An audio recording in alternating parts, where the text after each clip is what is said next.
We are live now. So you had an interaction on X with David Kaplan from ESPN 1000. Yeah, and I love David Kaplan. I'm a fan of his. I liked his Chicago Tribune live show. I liked him with David Haw, and Haw blocked me. So when I interacted with him today, because I don't want to come at him with like negativity and him think I'm a dick, because it's hard to interpret context inside of a dry text or tweet, right? Sure, absolutely. I said, please don't block me. But yeah, this is something that I've encountered a lot, and maybe why I felt sensitive for the guy. So I was not listening this morning. I was way asleep, but I was like, you know what? I'm happy. The Bears won. We'll get into that. So I was like, I was doing some things around the house before I was about to go to work. So I was like, what the hell? I'll listen to some feedback. Maybe Getsy got fired today. I don't know. So I start listening to Victory Tuesday from Cap and Jay Hood just while I'm cleaning and straightening up my house before I go. And they eviscerate this guy. He was from North Carolina. He calls in. He says the thing that about Justin that I feel so badly for him. I'm paraphrasing. He says this kid, you expect him to be. It's like the only way he can succeed is if he has Patrick Mahomes' numbers every week, and he's not Patrick Mahomes. It's not fair to keep putting that burden on him that he has to have this super game every week. And not only do they say, "Oh, he's not a kid." Well, he was born in 1999, so that's up for debate. They tell him that he is weak and not a real Bears fan because he's not from Chicago. So maybe 4-8's okay in North Carolina, but it's not in Chicago. And then they said he was from Fort Bragg. They said Fort Bragg is weak. Soft. You're soft in Fort Bragg. Now, it may have been Jay Hood who said it because I talked to Cap. I was like, man, I'm a fan of your show. But I take umbrage with that, like everyone always saying you're not really a Bears fan if you don't agree with me, and to eviscerate him and say that North Carolina is soft. And I was like, wow, that's so arrogant and condescending. Yeah. But he didn't address that part of it. He just said, I disagreed with him when he said about Fields. I'm not allowed to disagree. Of course he's allowed to disagree, but he didn't address what I was saying, what he said to the guy. Which it may have been Jay Hood, though. Yeah, that is so weird. And Mike North has done that a couple of times. That, there is this kind of feeling that if you are a Chicagoan, that you're a much more intrinsic Bears fan than anyone out of town. I've heard that before, and I'm like, I don't know, man. Is that like old thinking? I don't get that. You can be from fucking Mars, and if you're a Bears fan, you're a Bears fan. You don't have to live in Chicago. Yeah, your life experiences will be different. You may have gone to games. You may have been more exposed to fellow Bears fans, but it doesn't mean that your love for the team should be Would someone from Chicago travel across the pond, as they say, if the Bears played in England the way Chris Watts did? Yeah. Grizz says it was Jay Hood who was mocking the fan. Holy shit, that was stiff this morning on them. And maybe I should apologize to Cap, but I don't have any sort of relationship with Jay Hood. Like I've never interacted with him, so I felt like if I tweet him, he might peace. I see peace on the screen. He might block me immediately, thinking I'm not a fan. So I felt like I've had so many good interactions with Cap that I could say that and hopefully he wouldn't be pissed. But yeah, I am sensitive to that because it's like anytime someone disagrees with you, they know more, they're more of a fan than you are. And I take umbrage with that because I don't think I'm more of a fan than anybody else. And we all have opinions, which by definition are just subjective thoughts. Right. Exactly. So I don't know how that guy in North Carolina was any more wrong or right than they are, Yeah. According to Josh, it was Cap that said stop calling him a kid, but according to everybody else, it was Jay Hood who said the more egregious comments. Yeah, the stuff about North Carolina and calling them soft, at Fort Bragg is soft or whatever. I'm like, God damn. So if he'd have come on and said, Fields is shitty, we need to get rid of him today, they'd have been like, what a great call. What a great call. North Carolina, great. But because he likes Fields, they're like, oh, they're soft over there. I was just like, damn. Yeah, and look at what John has texted in the chat room. The caller was stationed at Fort Bragg. He's from Chicago. That totally makes it worse, John. Oh, my goodness. See, I didn't even know that he was a soldier there, too. I just heard it when again I was sweeping or something, and I was like, "Damn, that was way out of line." PC says, "Does that mean I'm more of a Bears fan than Chris Watts?" Chris Watts will kick your ass if you claim that you're more of a wankers. I love it. All right, that's our cold open. Let's get on with the show.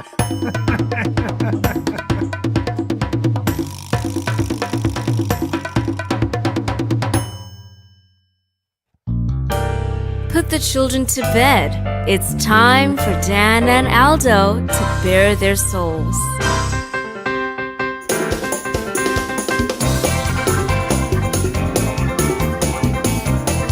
I love the Chicago Bears more than I do masturbating, and that is a lot.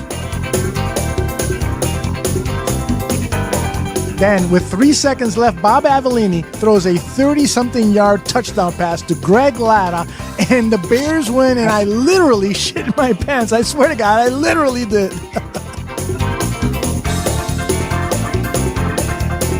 Eric Kramer, for me, I love the guy. He's a tragic figure. I mean, he embodies all that is. If they don't run the ball here, I'm going to vomit. I swear to God. Look, I don't mean any disrespect. He just didn't play that well. Not for a guy of his caliber. You know, they won, but I'm going to be miserable all week because they stunk. I don't really have any recollection of that at all, but I guess perhaps I blacked it all out. So Dan, tape is the ultimate tool for scouts and for coaches to evaluate players, to detect plays and so forth. And they spend hours looking at tape, right? Why do they so often get shit wrong? I love the efficiency of bourbon. Ladies and gentlemen, Dan and Aldo.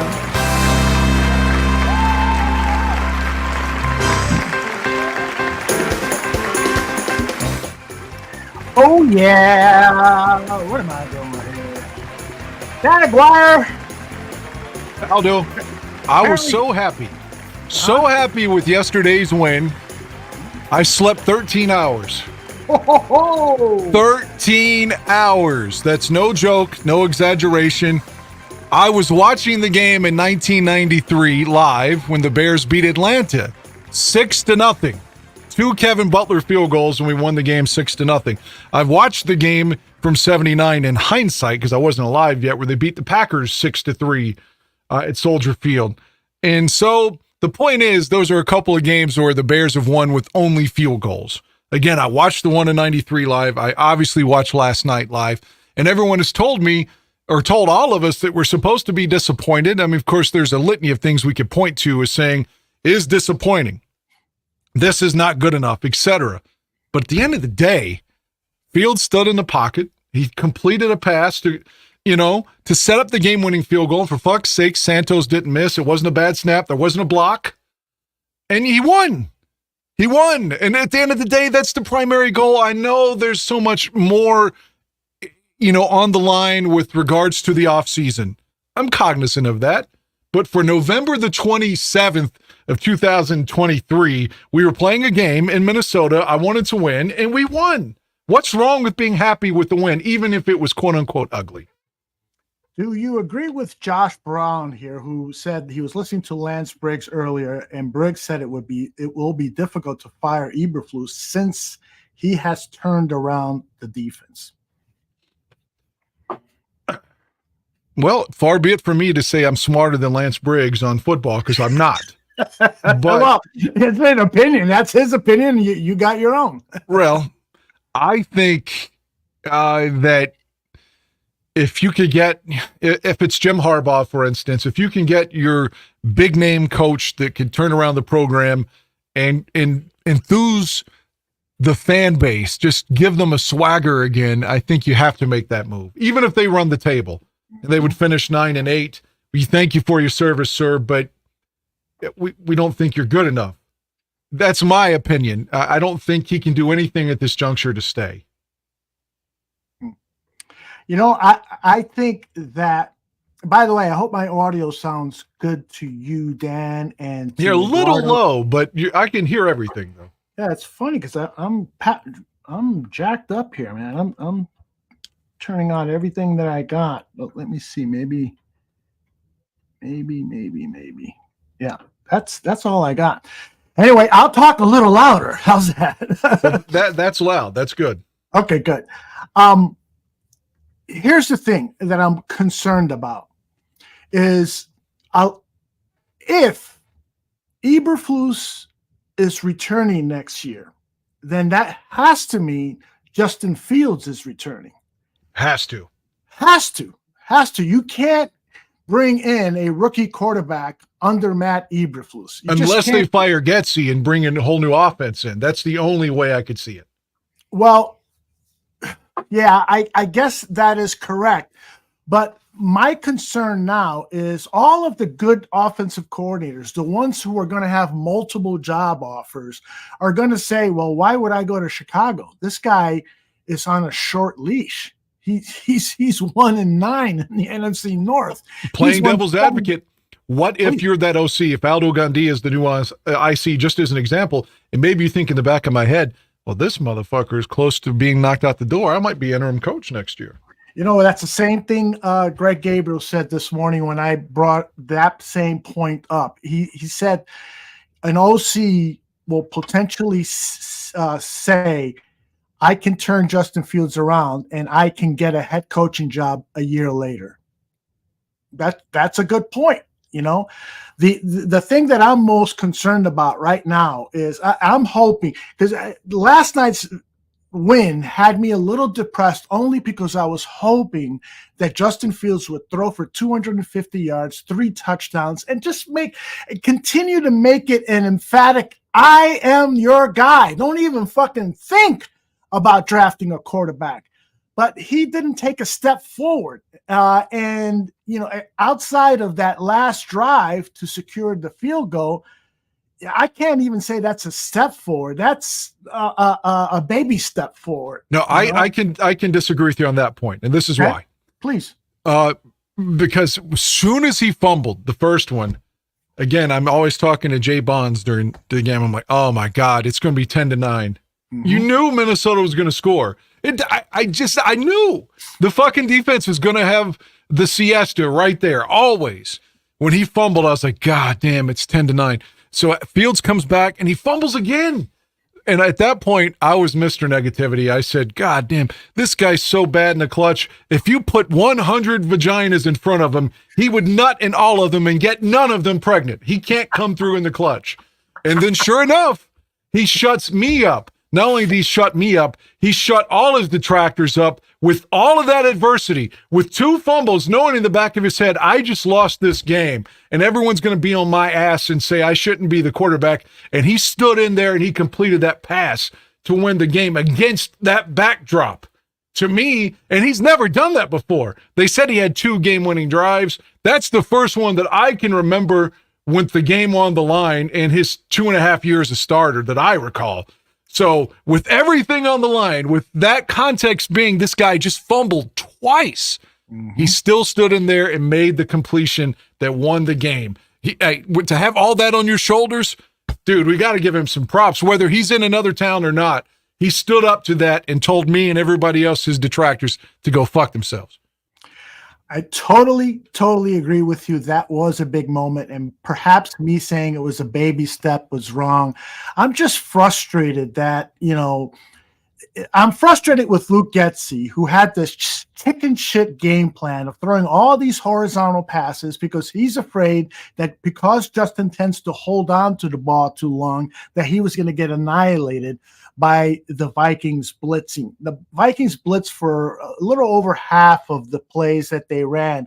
And the game plan did nullify some of that blitzing because the first time the Bears and Vikings played at Soldier Field, there was a blitz rate of nearly 90%, which is unheard of in the NFL. And so Getsy's game plan did nullify some of that blitzing. And in the final drive, when Fields came through, Flores, the defensive coordinator of the Vikings, didn't blitz at all. He was so worried about whatever the Bears were doing. He didn't blitz at all, and Justin came through. He said, "You're not going to blitz me? Fuck you, man. I'm going to take advantage." And he hit key passes, and he drove the. So I am happy about that. I'm just worried. We've got 5 games left. And Justin has to step up and show me that he is the guy. He's got to show Chicago. He's got to show Ryan Poles. He's got to show Kevin Warren, Hallis Haw, that he is the guy. And that's what I'm hoping. That's what I'm praying for, because bringing in a whole new quarterback, of course, that's another 2 steps backwards, unless we get lucky and find a transformational quarterback like C.J. Stroud appears to be proving himself to. And even though this quarterback class is said to be loaded with talent, there are still some big questions. Caleb Williams, that guy is a little strange. His play has not been solid for the entire 2023 season. It's brought up a lot of questions. The other kid, Drake May, is also didn't finish strong. So none of these guys are locks. And perhaps the best thing we have going for us is Justin Fields, but he's got to boost my confidence level a little bit for me to feel happy. Not that that means anything to him. Right. I want to comment on one of the things you brought up there. And again, this is just, I have no way of, I didn't talk to Brian Flores. But I think the reason they didn't blitz is because they have this arrogance that it doesn't matter. He can't do it. Fields can't drive down the field. They're not going to. So why don't we just sit back and get an interception? That's a good point. I feel like they thought he can't do it, so fuck it. Let's just watch him fail. And he did it. I think that's the only reason that they don't blitz. Mm-hmm. Or maybe they were afraid he would take off running and they wanted more people back to stop it. I mean, either way, I don't think they thought that he was capable of passing, because that's the narrative on him, and he did it. Especially after 2 bad plays on 1st and 2nd down, he came through on 3rd down. I just hope DJ Moore isn't hurt, because we got a bye, thankfully, but he looked injured after that. Yeah, maybe an ankle or something. Mm-hmm. There's so much that you were saying that I want to comment on. Like, for example, the screen passes and all that, the plethora of screen passes, it's disgusting. And have you noticed, and maybe I'm not trying to say something so profound that like I'm going to get an award for it, but has anyone noticed that every game the Bears come out with this awesome drive? Now, maybe we don't score points, but the last, since Justin's been back, it's 8 minutes on the first drive, and we get away from everything they do on the first drive. It's like how the Green Bay would always script those 15 plays with Mike Holmgren. Yep. It's like, that's what we're doing now. And then after that, he's like, all right, what the fuck are we going to do now? Let's throw a bunch of screen passes. It's just like they get away from what they're succeeding. And I just can't explain. I was frustrated as everybody with those play calls. And Justin's better than that. I don't give a shit if they're worried that he'll hold the ball and get picked off. He's capable of throwing the ball in the air more than what was the average pass, like a yard? Mm-hmm. Yeah. Come on. The dude can sling it if he needs to. Exactly. Not saying he won't get picked off, but he's got the arm to throw it down the field. I can't explain that. But that's part of the reason that Luke needs to lose his job. Yeah, it's like, what are you doing wrong, Luke Getsy? Because it's clear that this quarterback, and somebody said it, I shouldn't be blaming Fields. I should be blaming Luke Getsy. And I'm blaming him too. I do think that Justin Fields is accountable for some of the slow progression that he's made. But I do think that Luke Getsy had a cowardly offensive scheme yesterday. All these horizontal passes. I think it was good to maybe put in a half dozen, but he put in over a dozen that were tried yesterday. That's just way too much. And you've got to challenge your quarterback. You've got to challenge Justin and say, listen, this is the way it's done. And in the media mashup, you will hear some of the commentators say that they were much more interested in putting together a game plan that they thought was going to win them a game because they need victories in order to save their jobs than they are in challenging Justin Fields. And I don't think that's fair either, because again, let's assume you're the coach, I'm the coach, or just say Eberflus.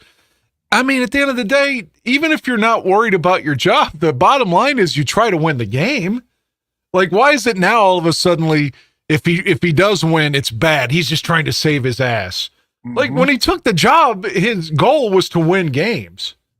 So you can't fault him for trying to win the game. If they thought that was the game plan to win, that's the part that as a fan I might be second guessing them on.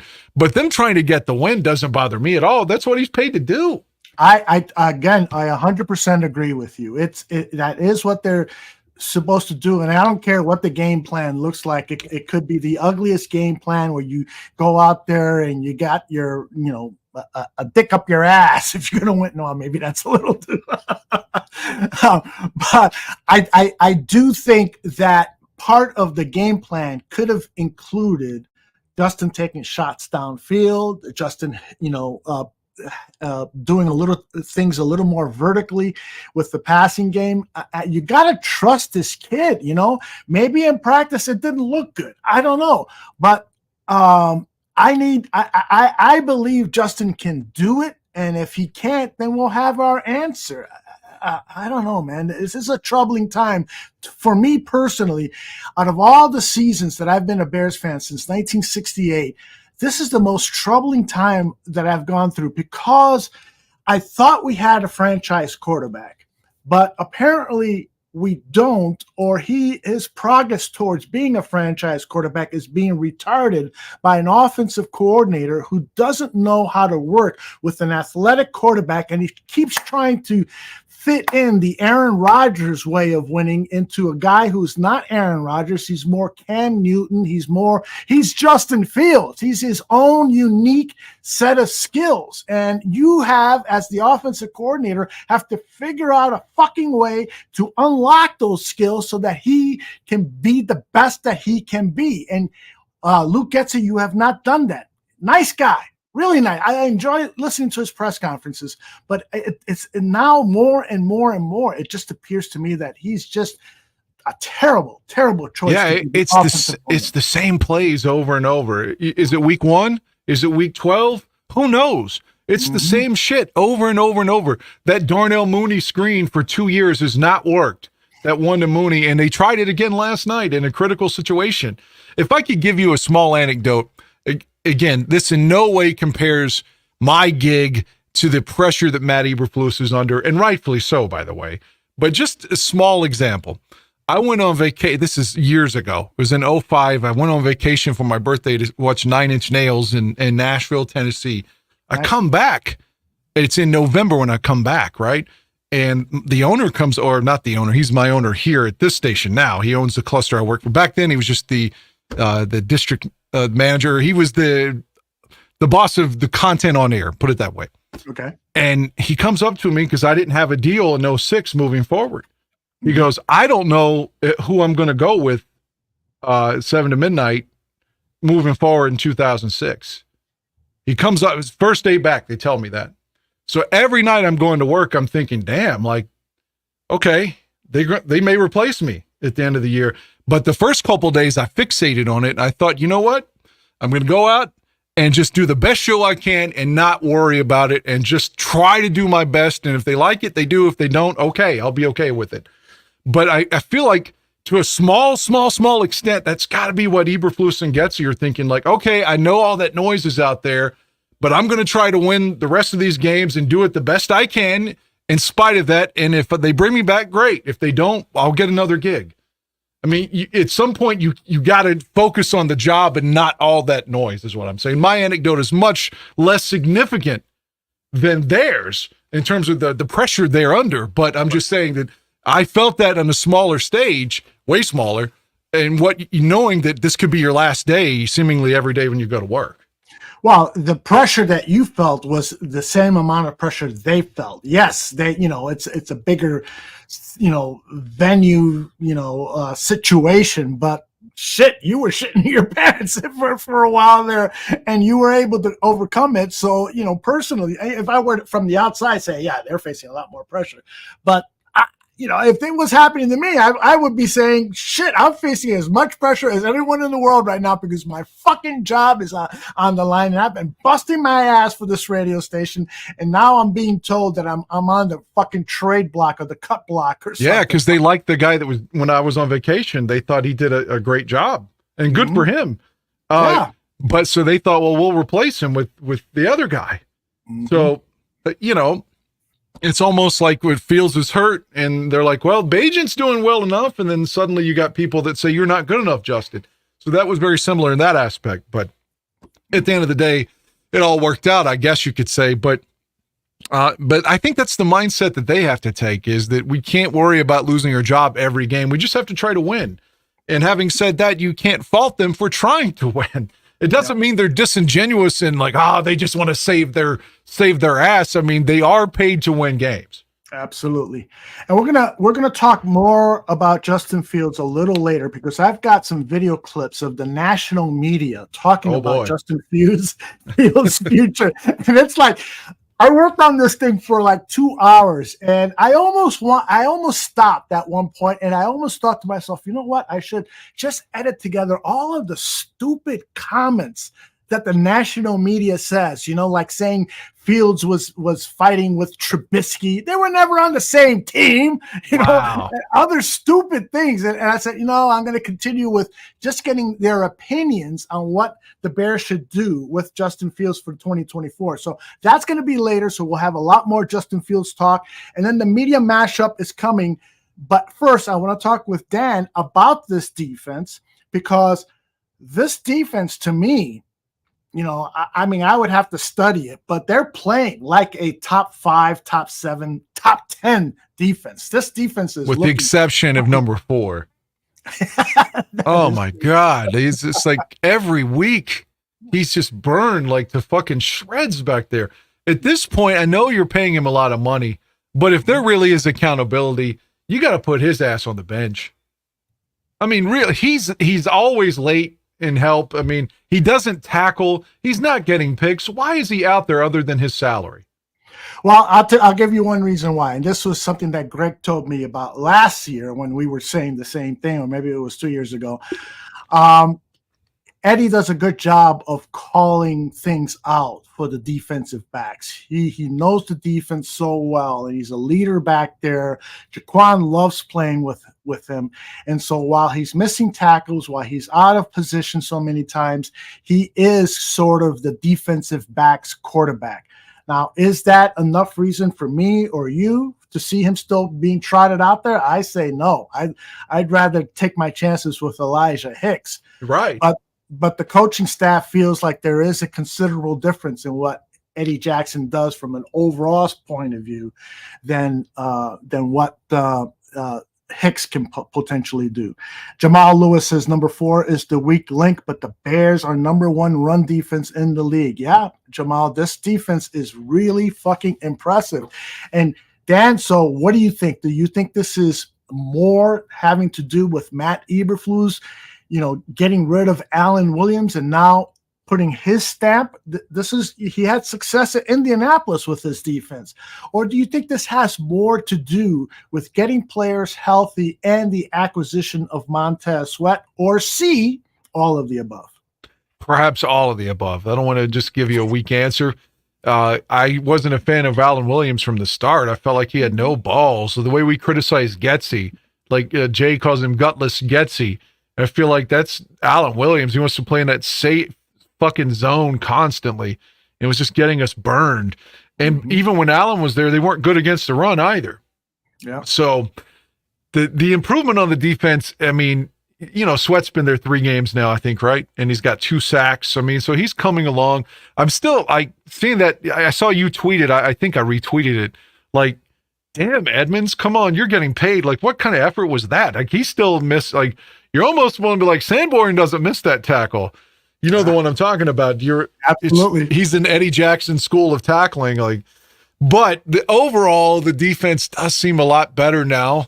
They still gave up those 2 drives when the game was on the line against Detroit. We can't forget that. For some reason, whenever Like that drive Minnesota had. Whenever the other team just starts completing passes, we're like an impotent cock. We can't make any adjustments. We're just like, go ahead and score on us. We can't stop it. So that bothers me. How when on any given drive, they suddenly can't do anything right. In 55 minutes, the rest of the game, they're unstoppable. And it's so interesting. Last night, somebody brought up the 85 Bears. It was either Buck or Aikman saying it.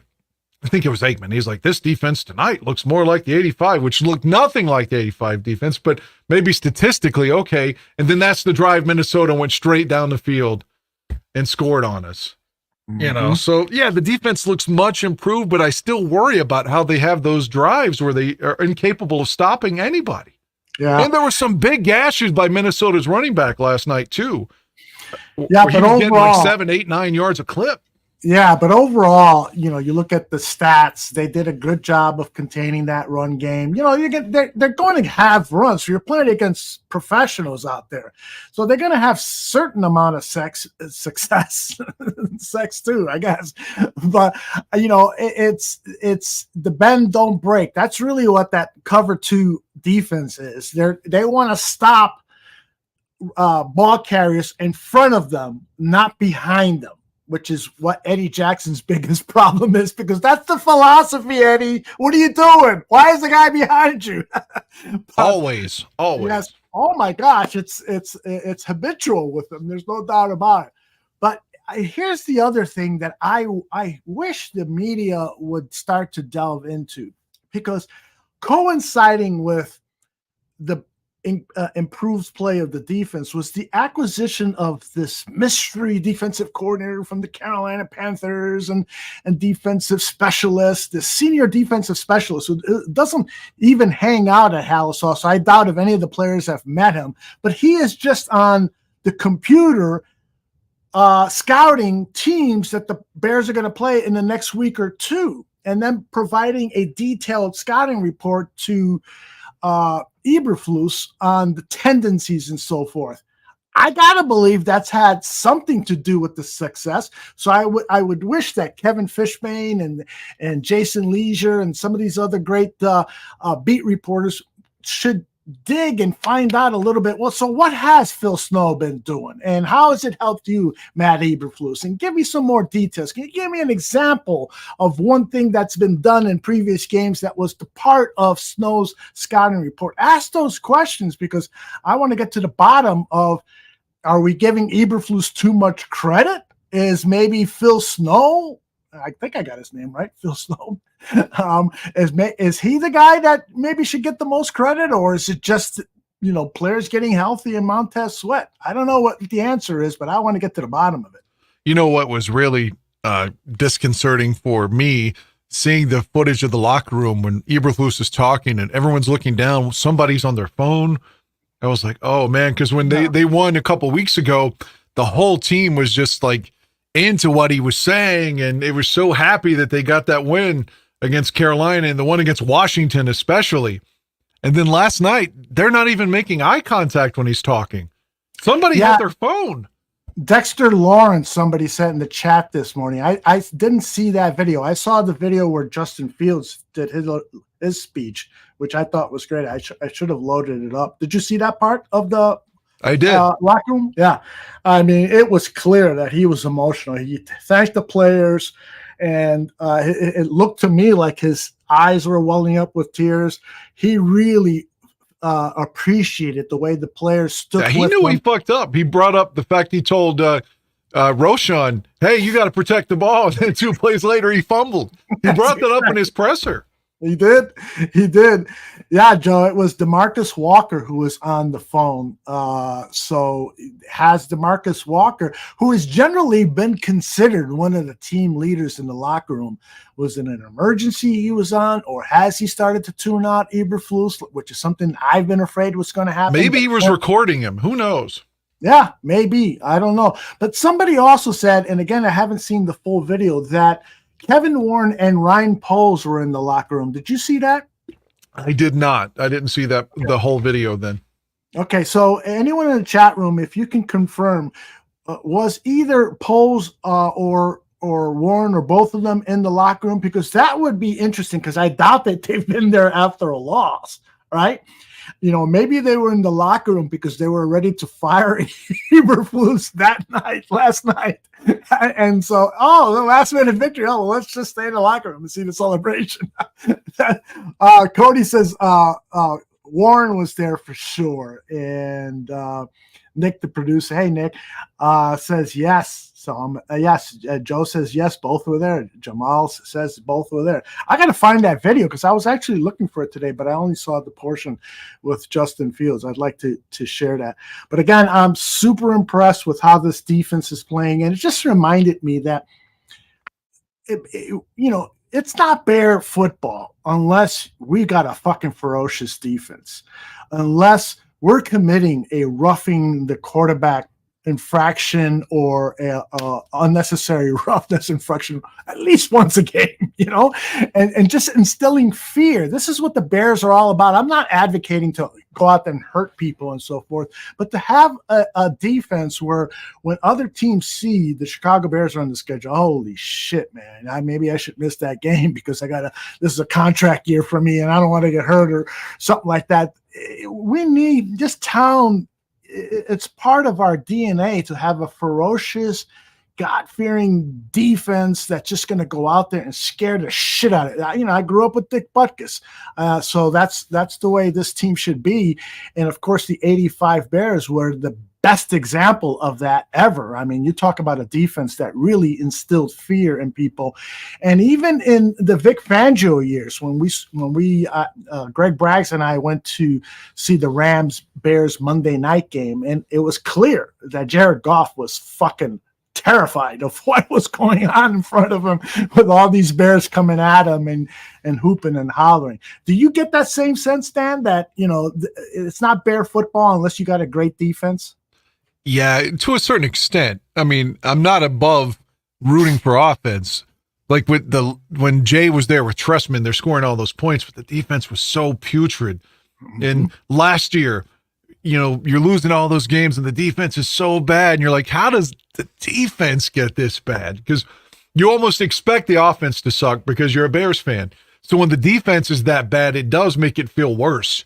Mm-hmm. It makes you more depressed because you're like, that's the one thing we're supposed to be good at, Yeah, exactly. But if I could comment quickly, there's two things that I didn't want to whine about on social media or whatever, because it just happens every week. There was a play where Fields he was getting hit by two Vikings. One of them was helmet to helmet. Again, it's not called. The dude gets hit all the time like that. They don't throw the flags. And the flag they called on Kyler Gordon, where his helmet got ripped off by a Viking, and they call him for taunting.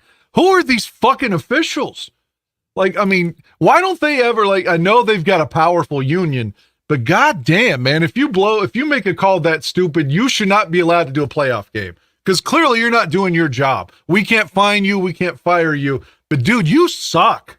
I mean, he had his fucking helmet ripped off, his face mask ripped off. No call, even though it's a face mask. No call. It should have been a 15-yarder. And then they call a 15-yard penalty and say he was taunting. Well, it was the initial call, I think, was 15-yard unnecessary roughness on Gordon. And then when he showed them the face mask, they said, okay, so we'll change the penalty to taunting. And it's like that. There's actually Gordon was mic'd up, and so on the CW, that NFL Films show that Jay Cutler is and Ryan Clark are the co-hosts, along with Jay Cutler's on a show. Yeah, I don't know anything about it. Oh my gosh, the weekly NFL, this is the NFL show that's been going on for decades and has been watered down since it went to cable. HBO was Lynn Dawson. And I loved Inside the NFL. Yeah. Yeah. So that show now is on the CW network, which in Chicago, I believe, is the WGN. And so anyways, Cutler is a part of it. And it's just all scripted and really, really bad. But nonetheless, they do show great NFL Films footage, and Kyler Gordon was mic'd up. So when he hit him in the sideline, all the audio, the version that I saw, the audio was cut out, perhaps because they were swearing. And then Gordon starts running out into the field, and he's laughing, this kind of maniacal laugh. And then he hears the penalty being called, and that's when he held up his helmet with the face mask completely removed from it.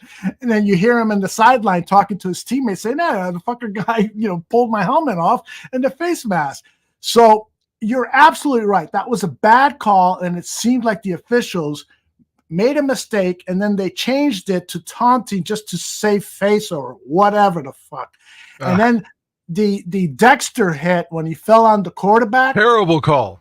What the fuck was that? It's like the quarterback didn't even say ouch or anything. So I don't know why they would fucking call that. Dexter seems to be coming on strong the last month or so. Yeah, he's starting to look like that middle of the line disruptor. And I think, a lot of people are saying about the Montez effect, but I think a lot of that also is Dexter Gordon, whatever his name is, disrupting up the middle, because that's the most important thing. Get inside the fucking quarterback's face by pushing your blocker into him. And if your two outside rushers are getting there or at least containing, you're going to disrupt passes, and it's going to be like we saw last night. Great stuff. All right. Can I say one more thing before the match? Just one more thing. Please do. I've heard criticism today. I can't attribute it to someone directly, that Justin Fields needs to be more like Jim McMahon. They were saying like McMahon, even as a rookie, would say, "Fuck this call. I'm not giving it to Walter on 3rd and 9 when there's 10 people in the box," or whatever. Yeah. But you can't fault Justin Fields for listening to his coaches, man. If they're calling the context was, well, if they're calling all these screenplays, Justin needs to say, "Fuck it, I'm going to throw it deep anyway." I mean, I can't fault him, because Cutler had a lot of that. I don't give a shit what the coaches think, right? Like Jim McMahon. And we hated him. Like he got so much, he doesn't smile enough, he's an asshole. So Fields is doing it right, and yet he's still getting criticized. I mean, so he's doing what the coaches are calling. Isn't that what we say we want the quarterback to do to a certain extent? Yeah, well, yes and no. I do believe that there is a certain time where a player, that whole thing with Jay Cutler saying, tell Mike Martz I said, "Fuck you." I think that was almost spit out my water. I think that was a great moment for him, because the more I learned about it, at first I was pissed off, but the more I learned about it was that March kept calling for Cutler to drop back 7 steps. And he was getting hit over and over and over. Exactly. And so it's like, yeah, fuck you, dude. You want to come out here and get hit? Yeah. That's gonna piss off any quarterback. And so I applaud him for saying that, the same way I applauded Peyton Manning when he went to his offensive line and told those guys, "You gotta fucking start blocking now." Hey, in the heat of the action, you're not gonna say, "Hey, can you guys please block?" Well, look at all the hate that Cutler got when he was in Jamarcus Webb's grill after he'd given up like 6 sacks in like a quarter. And yeah, he was like in Jamarcus Webb's face saying, "You need to fucking block and quit talking about McDonald's all the time." Because remember, that's what his thing was every week, how he was going to McDonald's. But he's like, "Fucking block." And everyone talks shit about Jay for that. So it's just like, you can take that and you can praise him, but most people would criticize him. And so Fields is doing what the coaches are telling to do, showing he's coachable. Mm-hmm. And yet he's still criticized for it. So yeah, I just feel that at a certain point, where Justin, and it's probably going to be when Luke Getsy leaves, where hopefully Justin will do an interview and he will talk candidly about what has gone on between him and the OC, because it's very likely in 2024, if he's got a different offensive coordinator with the Bears, that he's going to play better football, or he's going to go to a different team that's going to acquire him and know how to utilize his talents, and he's going to blow up. And then at that point, we're all going to know it. It was Luke Getsy that retarded his progress, but I want to hear from him. He shared some of it in that press conference when he was saying, "I feel like I'm too robotic." Is it coaching? Yeah, I guess it could be coaching. He shared a little bit, and then he had to take it back because, fucking Dan Wiederer kind of tweeted out that Justin had thrown a grenade down the hallway at Alice Hall. It was like, that fucking phrasing, Dan Wiederer, what are you trying to do? So, one more point, and I know you want to get to this because of the time, because we've got to bring Tucci in and everything. And of course, we all want to hear Bears state of affairs too, which I know you're listening. But let's assume, because you keep hearing, well, Fields is, he's on his rookie deal, and that's what you want. That's ideal, right? Mm-hmm. That's how you win in 2023, to put all your assets, your money elsewhere, and your quarterback's on the rookie deal. You can't give Fields 250. If his statistics don't warrant it, who's to say that Justin is going to demand that contract that's going to be $250 million? Yeah, maybe he wants, $20 million a year or something, but who's to say he's going to try to demand like Aaron Rodgers money if his play doesn't back that up? And he knows it. He's a smart guy. Mm-hmm. Yeah. So if he hasn't had a great year, that doesn't mean you're going to have to pay him like he's one of the elite quarterbacks. Maybe he takes a deal where he's like, I know I need to be better, but this gives me some security, and let's all go in and try to get better here. Right. Well, the Bears do have control. Next year he's under contract. And a fifth-year option. And the fifth-year option, the Bears can elect to pick that up. That would give him about a little over $20 million in salary. And then they can franchise tag him, for 2 years. So really, he's kind of, the Bears have leverage over Justin for the next 3-4 years. And so that's a good thing. And so I think, and we're going to hear this in the video that I'm going to play after Bears State of Affairs, the national media talking about Justin Fields' future. So let's table that discussion until we hear guys like Rich Eisen and Mike Florio and the guys on Get Up. What's his name? The former quarterback for the Washington team, who Tim Hasselbeck. No, the African-American guy, Griffin. Robert RG3, yeah. He says the perfect, smartest thing. I won't give it away, but that's Did you see where he was trying to come back to the Browns a few weeks ago? Yeah, I heard he put that out on social media, or somebody did it on his behalf. What do you think about that? I mean, he hasn't played in a few years. He's got to be fresh, right? But I don't know what that means. I don't know if that means you're rusty, because they always say that if you've been gone like 3 or 4 weeks. What if you've been gone 5 years? But Kaepernick kept trying to come back, or at least saying he wanted to, after 4 and 5 years. So I don't know, man, but maybe he's better than what the Browns have elsewhere. But you know what? Don't come back. We still have to play the Browns. I hope Myles Garrett is still hurt too, by the way. Stay down. Yeah, Stay down. Yeah, I don't want Justin sacked 9 more times like the other game we were at. You're still going to that, right? I'm going. Fuck right. And I want the Bears to win, too. Excellent. Tareen, yeah, it wasn't Dominic Foxworth, but I do have him in that video clip, and you might be surprised what he says about Justin Fields. But let's get to the local media reaction. And, of course, we always start with the Hampton OB show. And this is about 20 minutes, and then we'll get to Bear State. Hey, one more thing. I swear to God, 10 seconds. No Jay Bond sent me a message and said Poles was in the locker room. Not only was he in the locker room, he hugged Justin and lifted him off of the floor with his hug. Wow. So they were proud of him. I mean, that doesn't mean they're going to keep him, but at least for one night, they were proud of him overcoming adversity. Yeah. I remember I hugged and lifted my ex-wife off the floor when I asked for a divorce the next day. Wow. Just kidding. Just kidding. Here we go.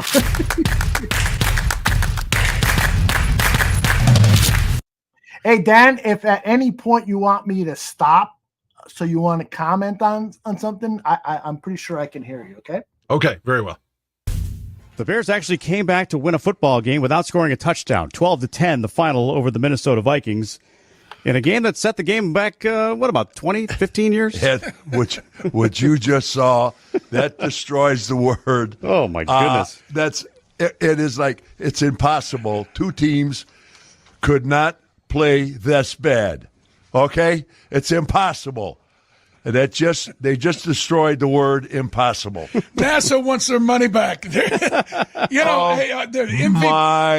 God. Oh, my goodness. Troy Aikman said it best right at the very end. He said, well, somehow, some way, this checks a lot of boxes, OB. First win against a winning team for Eberflus. First win against the division. It could not have been uglier. But at the end of the day, 4 field goals brings home a victory. And you just got to give Justin Fields a lot of credit after the 2 fumbles in the fourth quarter. I mean, he had GOAT written all over him, and somehow, some way, he hung around long enough to make one big throw to his best player, and it gets us a victory. Congratulations to the Bears. I can't be as wonderful and as positive as you did, because I don't know what the hell you were watching, but I'll tell you what. Oh my God, how pathetic! We can't even. Team can score a touchdown.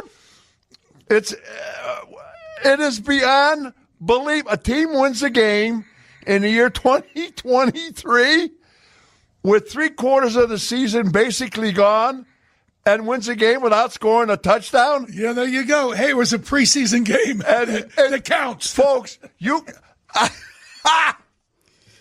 I think I heard a stat. I don't know if you guys heard it before you came down to the studio about teams that didn't score a touchdown were 0-28 before this game.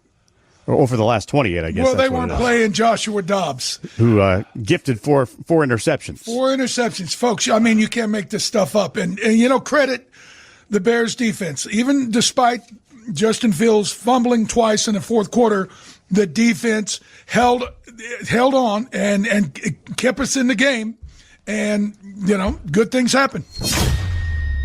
So, Olin, you know how Chicago is. You know how the NFL works. In your mind, coming out of that game last night, does the final play, 36 yards to DJ Moore, game-winning drive, does that drive for Justin Fields outweigh the 2 fourth-quarter fumbles?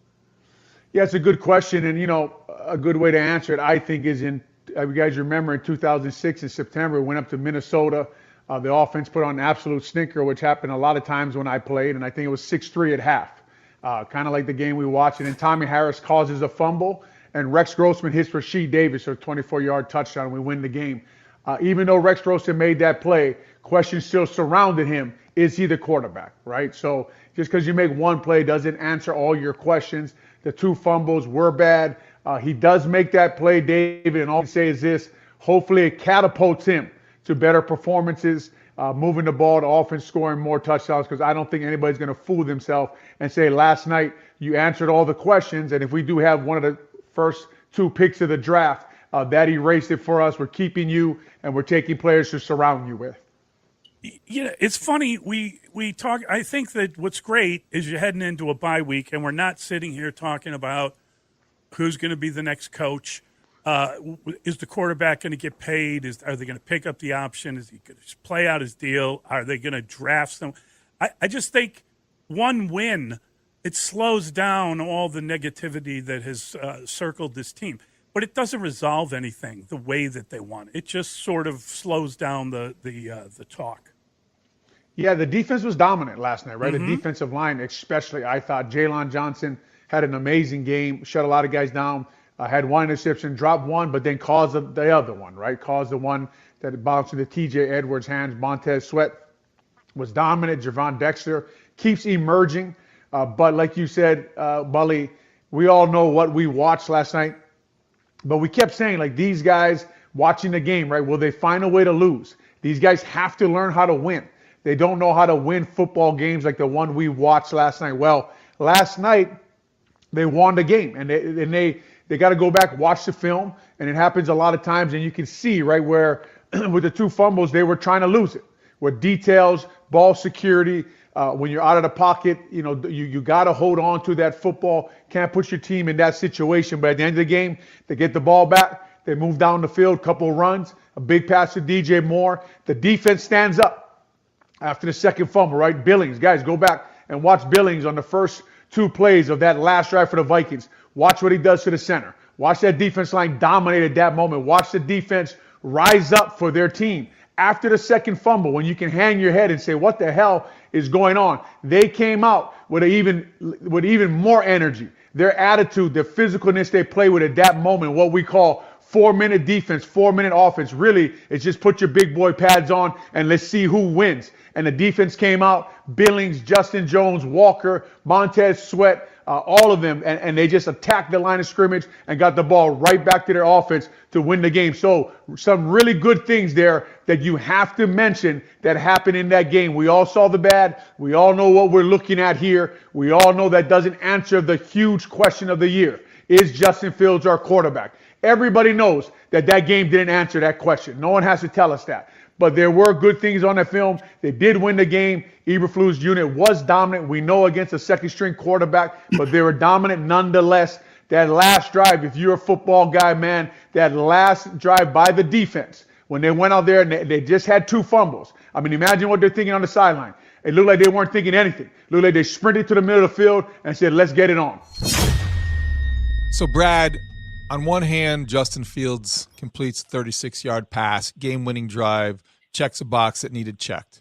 On the other, there were 2 fourth-quarter fumbles that he lost that he can't allow to happen. What is the right way? What is your way of interpreting what happened with Justin Fields last night in the context of his final season evaluation? I mean, you got the big throw to DJ. Had to have it. Easy pitch and catch there. I think one of the plays that's kind of underrated is the first snap of that possession, right? You're on your own 22, and there's what they have, like 2:20 left, basically, about. And I think watching these things unfold over the years, one of the really big keys here in these moments is a positive play on your first down, right? Get something moving forward, just to get going, to get it started. And when Justin's able to create some time and space going out of the pocket to the left side on that play, he's able to then hook up with DJ, and it's a 16-yard play. So immediately they're cooking, right? Cooking to the point that they didn't need to rush up to the line. They were comfortable waiting for the 2-minute warning.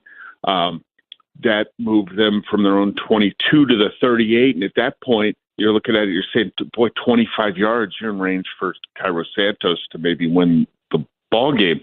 So I thought that was a play we shouldn't overlook by Justin as well. But, you know, just the passing in general was that there. Look at this snap before the big play to DJ. The Vikings were adamant that should have been intentional grounding. From the angle I had, I thought it was intentional grounding. The TV copy, which I saw once last night, looked not as convincing in that regard. But the Vikings were super hot. They thought that was clearly grounding. And I think right before he starts to flee the pocket to the right, you got Tyler Scott in the middle of the field, like nobody near him. Right. You know, and it's just when you have plays like that and you're not seeing guys, it's year 3, and we can't make the mistake here of treating this like they were going against the 2000 Ravens last night. That's a defense led by Brian Flores that does a lot of different stuff. What we talked about it yesterday morning, 16th in the league in sacks going into the game. They've been a lot better on defense than they were a year ago. But in most of those metrics, they're, you know what they are? They're okay. They're decent. And the Bears had to go into their place and play them, and that it can be loud and tough. I think you need to ask for a little bit more. Good feeling when things come together. I thought you guys were super creative defensively last night, and seeing some of the things that you were doing where there was one play where, I'm sure there's more, I want to go back and check, but seeing TJ Edwards as a down lineman and then dropping into coverage on play, I really thought that the game plan was super creative and you guys did a good job of mixing things up. When Matt Eberflus puts that in front of you guys, did you feel confident that you guys, if you stayed assignment sound, that it was going to work? Yes. Once he told us the game plan and was asking guys, if we like, certain calls, things like that, we knew what would be called. And then during halftime, we made a lot of adjustments, and then, again, he asked us, you guys want this call, what's going on out there and things like that. And then, we made sure we communicated back with him, and he did a great job of, of listening to the players. Some coaches, don't do that, or they'll just stick to their, to their own thing. But, with him, he listened to us, got some great feedback, and also got feedback from the coaches too, and things like that, and ended up working out. And just like you said, it was very creative, a lot of different things going on, and it looked great yesterday once again. What does it mean to you that your head coach / defensive coordinator takes input and feedback from players? It means a lot. It means a lot. It means a lot to us, especially the players.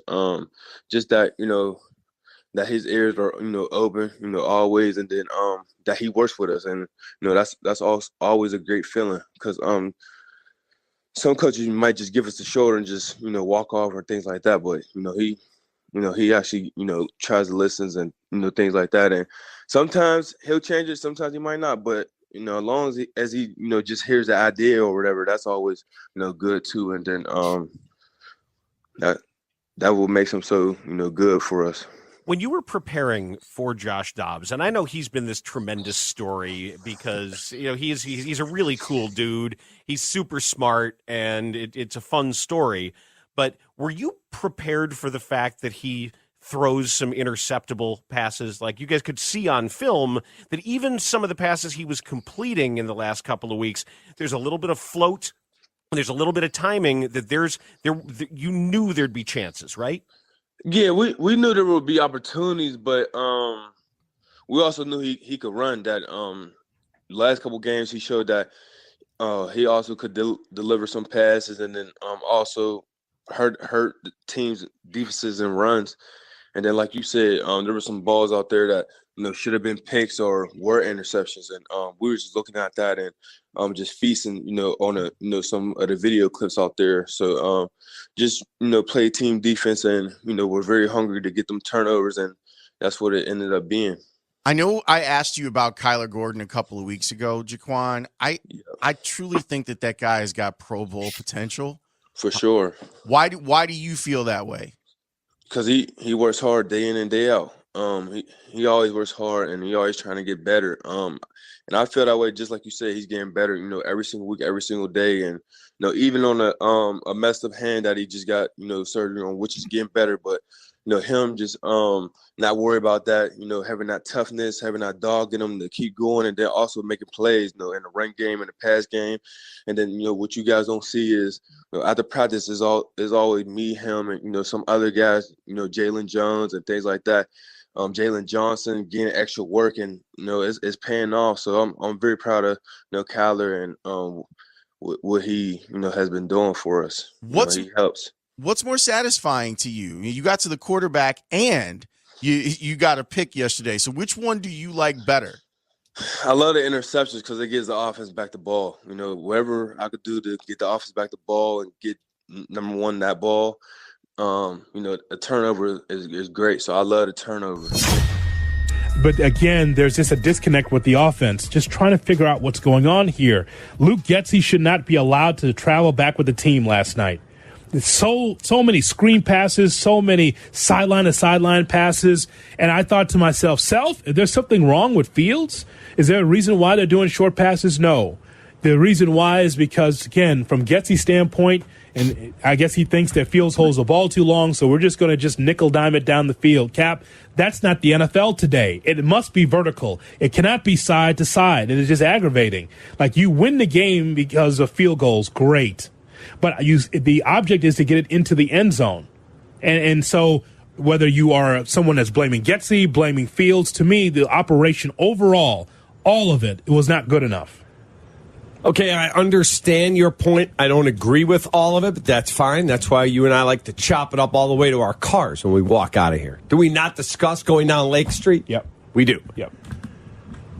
Luke Getsy and Matt Eberflus are coaching to save their careers as in their current roles. Matt's not getting another bite at the apple if he gets fired as a head coach. I don't believe. No. They don't care if they won 2-0 on a safety. They were getting on that plane with a victory by hook or by crook if they could. I don't believe Luke trusts Justin implicitly. That game plan was obvious. Justin had multiple opportunities to hit receivers down the field and did not get it done. That said, I thought there were too many throws behind the line of scrimmage. Too many. I get what you're trying to do. I was texting with Waddle, and he said, you got to understand something here, man. Those guys are trying to save their lives, the coaches. And because you want to watch vertical and I want to watch vertical does not mean they believe they can go vertical and win against Brian Flores, who blitzed Justin last night. He averages 46% blitz rate. That's 9% more than any team in the league. Last night, 57% of the time he blitzed him. 57. So Luke Getsy's looking at that going, my guy holds the ball too long. He's going to walk into sacks. God knows how many times he'll fumble. He already fumbled twice last night when he wasn't always being blitzed. When he's running, he can't secure the ball. I ain't going to put him in that situation. But then you get the 4th and 10 play to commit, where, again, it was a blitz on that play as well. They picked it up. Roshan Johnson on one play. It might have been the play you're talking about. If you go back, I was watching some of the tape this morning that all 22 isn't out yet. Roshan Johnson took 2 Vikings on one play and blocked them both. Yeah. Outstanding job, young man. You hate to have that situation where a little's got to block a big, but that's exactly what needed to happen. That's why he's in there. But my whole thing is that there are way too many screen passes, Cap. It's just way too many, and that's not the game today. That's what I'm saying. So you're going to go vertical, and of course, Justin ran all over the field against the Lions for 3 quarters in that game and was able to get the ball down the field. But this one, yeah, it's a blitzing defense, but why are you in the game? Why are you a coach? You're there to challenge, man. This is a human game of chess. You have to challenge the other team. Okay, they're going to blitz me, then I'm going to be able to get some passes down the field for first downs. Vikings, a sack and a half for Montez Sweat, now 9 on the year, which ties a career high. Yep. Should get to double digits for the first time in his career. You know he will. I thought he was good yesterday. He's getting pressure on the quarterback. I think there were a lot of guys getting pressured on the quarterback. There was consistent pressure, but for one reason or another, the Bears were allergic to getting sacks yesterday. They had Dobbs in their hand. They kept letting them go.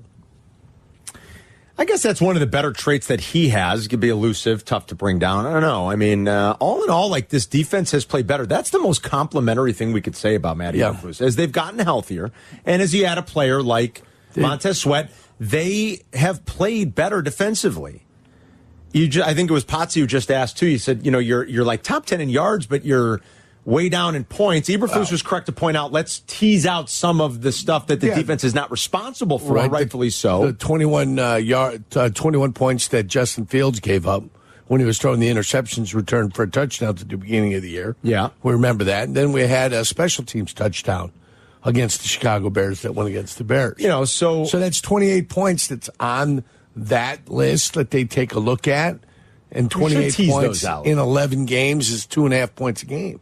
You should tease those out. That's fair. Right. And in terms of EPA per play, they're still sort of near the bottom. But if you look at the last 7-8 weeks, the Bears are much better. They've been the best run defense in the NFL most of the year. Yeah. They've got the best success rate against the run, and it's not even particularly close. So his defense, after being awful last year and trading some guys away, has rebounded. I mean, that's probably the best thing we can say about Eberflus. He's been a little bit more, I don't know about creative with the pressure packages. I mean, Yurko diagrammed a few of them from 2 games ago, and it's like, what do you think you're accomplishing, really? But he's been a more willing blitzer. The Bears are sending heat on 22% of opponents' dropbacks. Last year it was 18%. So I think at least he hasn't been so obstinate to say, we're just going to do it this way with our front four. They don't have the front four. They don't have a dominant 3 technique. They just added Sweat. And so he's been a little bit more willing to bring pressure and dial up pressure as the season's gone on. And so I guess we could give him some credit for that.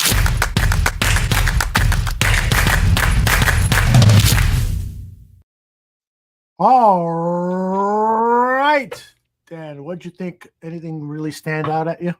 No, it was like the same old thing. It's almost like, I don't want to be cynical in my response, but it's almost like there's a script. It's written. You know how 10, 12 years ago, Rolling Stone made this article where they were showing that Roger Ailes controlled everything that the Fox host announced on Fox News during the day.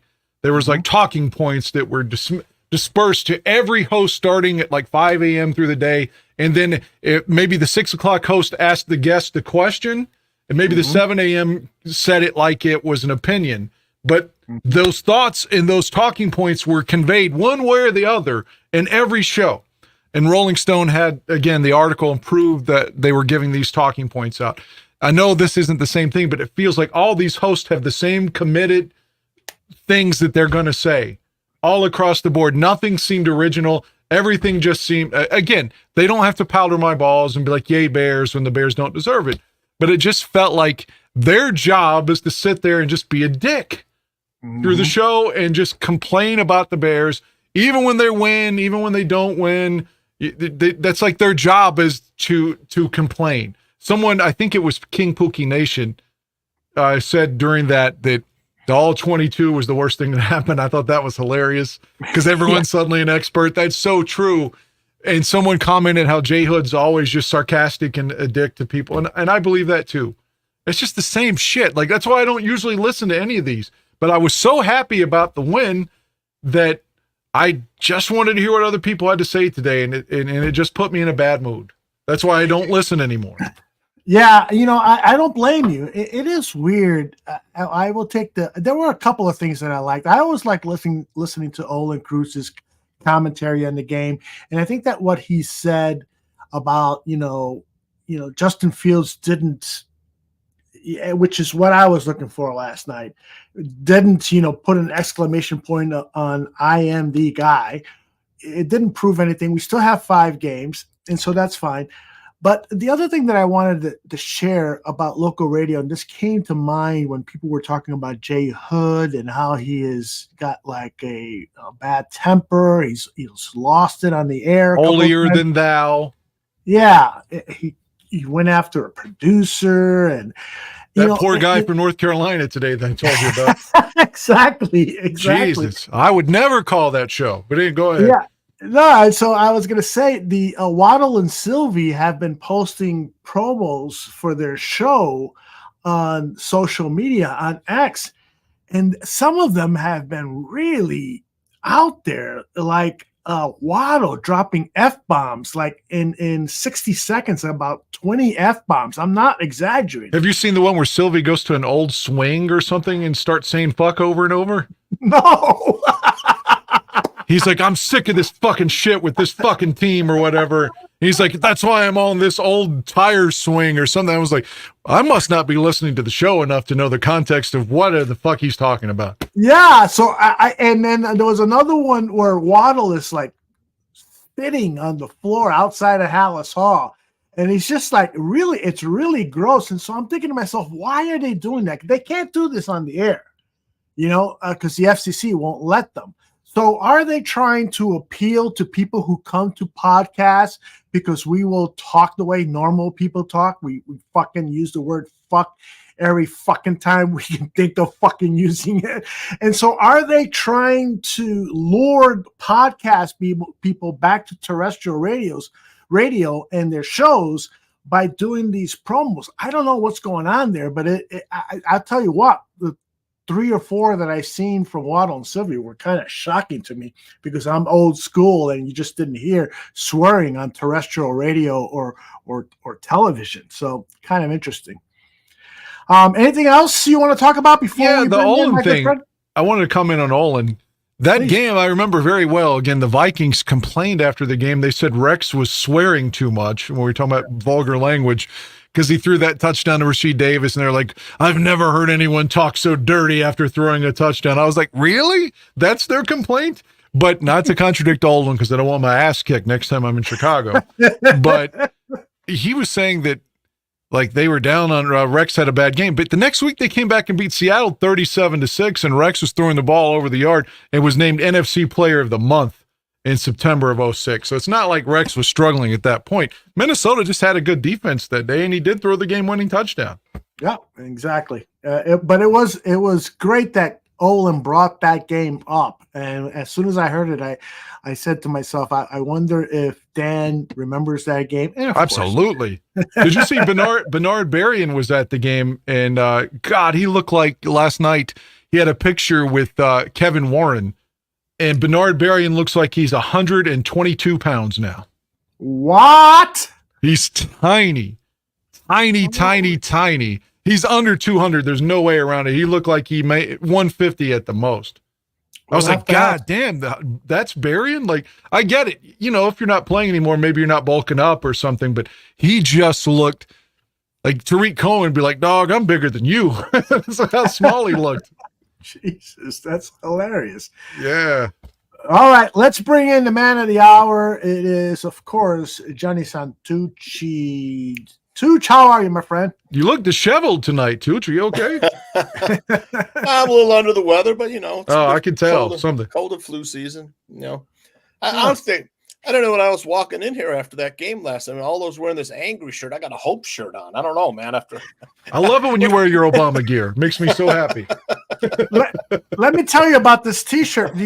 Obviously, you guys don't watch Good Morning Football on NFL Network. No right? way. All right. Well, Kyle Brandt does a segment every week where he gives out a scepter to a running back or a ball carrier who has the angriest run, somebody who just beats the shit out of defenders as he's carrying the ball. Deontay Foreman won one this year. And so now they're selling angry runs T-shirts. Oh, okay. Nice. And so I said, I got to get me one. It was only $16. So I bought one, and I'm wearing it proudly for the first time. I was afraid like you and I would have differing views on the game from last night, you know. All those pissed off, you know. I got hope from after last night, but yeah. Good. You're gonna be a very popular man in the chat room because I think most of the people are sick of my pessimism about We're gonna love their state of affairs tonight then. Thank you, Nano, CBD on the compliment, and everyone else. My number one fan. That's right. He is a great fan of all of our work. All right, Mr. Johnny Santucci, I will play the open, and then after that, it'll be a close-up, and it's all yours.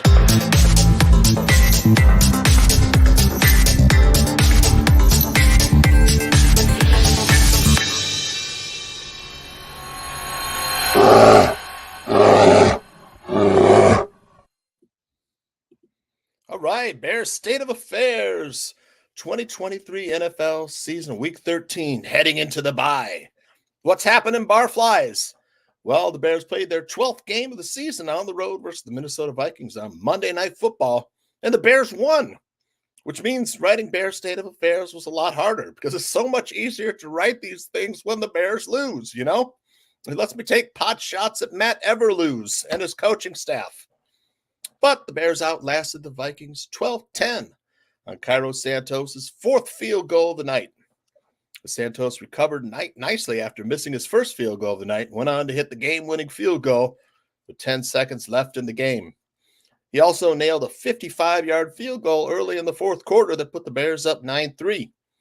The Bears would get 4 interceptions off of Josh Dobbs, and the defense played really well, but it felt like we should have won by double digits. With those 4 interceptions last night, make it 7 interceptions in the Bears' last 2 games. Pretty nice. Well, the fourth quarter got dicey as the Vikings would go on to take a lead 10-9 following the first of 2 fumbles by Justin Fields. Vikings quarterback Josh Dobbs hit tight end TJ Hawkinson on a 17-yard touchdown pass. If Fields would go on to fumble again late in the fourth quarter, the Bears' defense hung tough, forcing a Minnesota punt. The Fields would make up for those fumbles, though, leading the team down the field with under 3 minutes left in the game, hitting DJ Moore on a big play, a 36-yard strike down to the Minnesota 13-yard line that set up the winning field goal.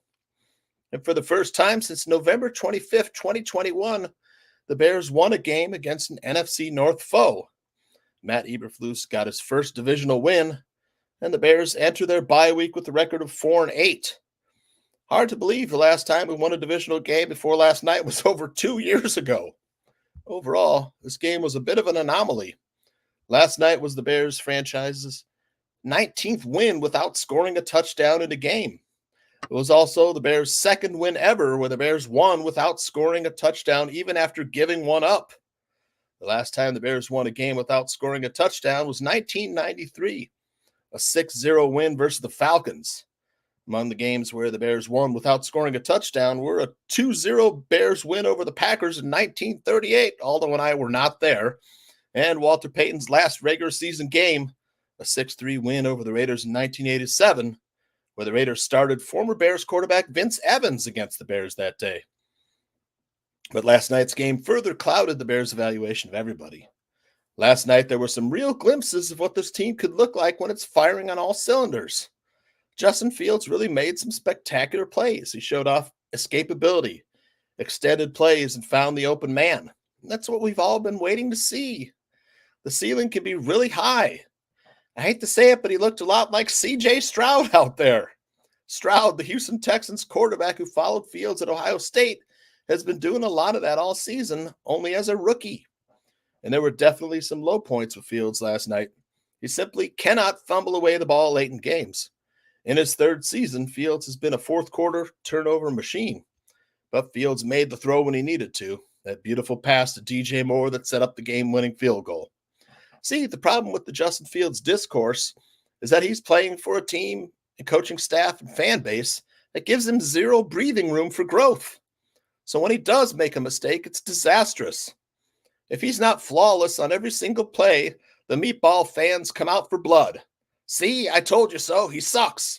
He's 7-27 as a starter. What can astute Bears fans do with fellow fans who think so shallowly? You have to see the bigger picture.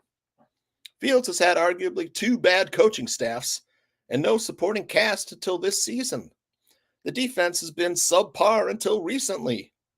But Bears fans want to pin every loss on Justin Fields. It's maddening. No quarterback is perfect. Every quarterback needs a supporting cast. Every quarterback needs competent coaching. The Bears really haven't had that in Fields' first 3 years. Don't believe me? Last night's 27 completions for Justin Fields, but 14 of those were behind the line of scrimmage, and much of that by design. I'm struggling to find how Justin Fields can be the perfect ascendant quarterback that Bears fans want with a game plan that was 80% Luke Getsy screen passes and bubble screens.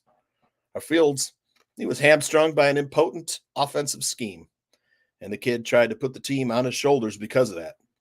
When Courtney Cronin asked Justin Fields if he felt he had improved his downfield vision this season, Fields identified that as a strength of his as a player in his response. Quote, I mean, to be honest, I feel like deep balls just in general. I feel like it's kind of like what I do best, to be honest with you. I think I throw the ball down the field exceptionally. I feel like it's one of my strengths. You know, I've been doing it since high school, college. You know, I think it's one thing I do best. One thing I think we are going to keep doing and get to more.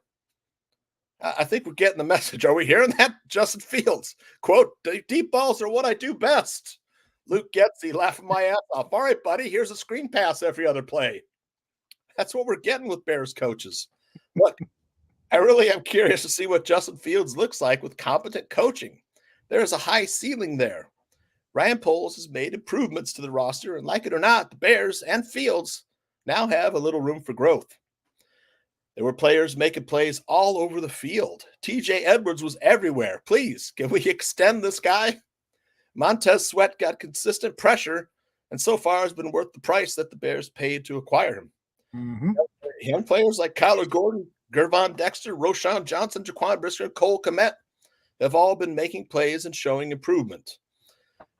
Do we all agree that last night a lot of Bears players took steps forward?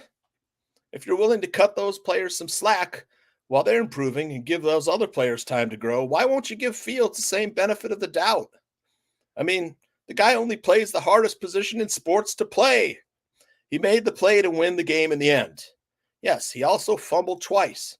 This is an ongoing evaluation. Both sides have ammunition in their arguments. But Justin Fields plays for your Chicago Bears, the team you love. A win here doesn't exonerate Matt Eberflus or Luke Getsy or even Justin Fields. And that is their state of affairs. Well, nobody's perfect.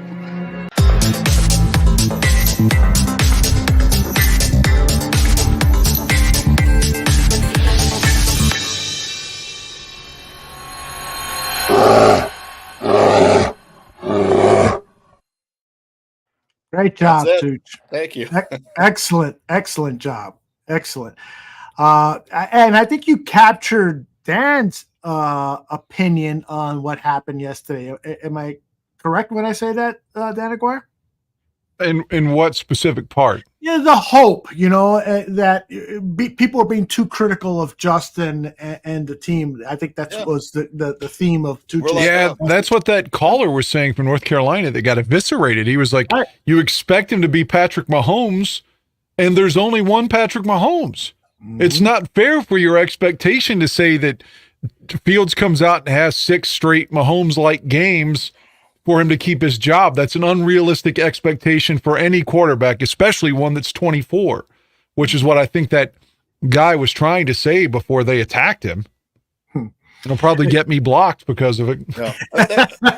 There were really some brilliant moments. You can't put the ball on the ground like that, but the kid's young. I mean, what is he? He's 23, 24 years old? He's 24, but that's what the guy was saying on the radio, and they were like, he's not a kid, goddammit. That is, I can't remember what I was doing when I was 24. I know what I was doing. I was watching Craig Krenzel with the Bears at 24. I was fucking. Can I say one thing real quick that I think you two will agree with me, but I don't want to put words in your mouth. The one prevailing thought that I heard across the board from in these montages and reading on Twitter, everyone was saying, "Oh, what a terrible game. Oh, I was so miserable watching." Was I the only one that was enjoying the fucking game? Like that 8-minute possession, I was like, yeah, go Bears. What a drive. And when Fields threw the completion, yes. The field goal, yes. Yes, that guy, Joe, did, by the way.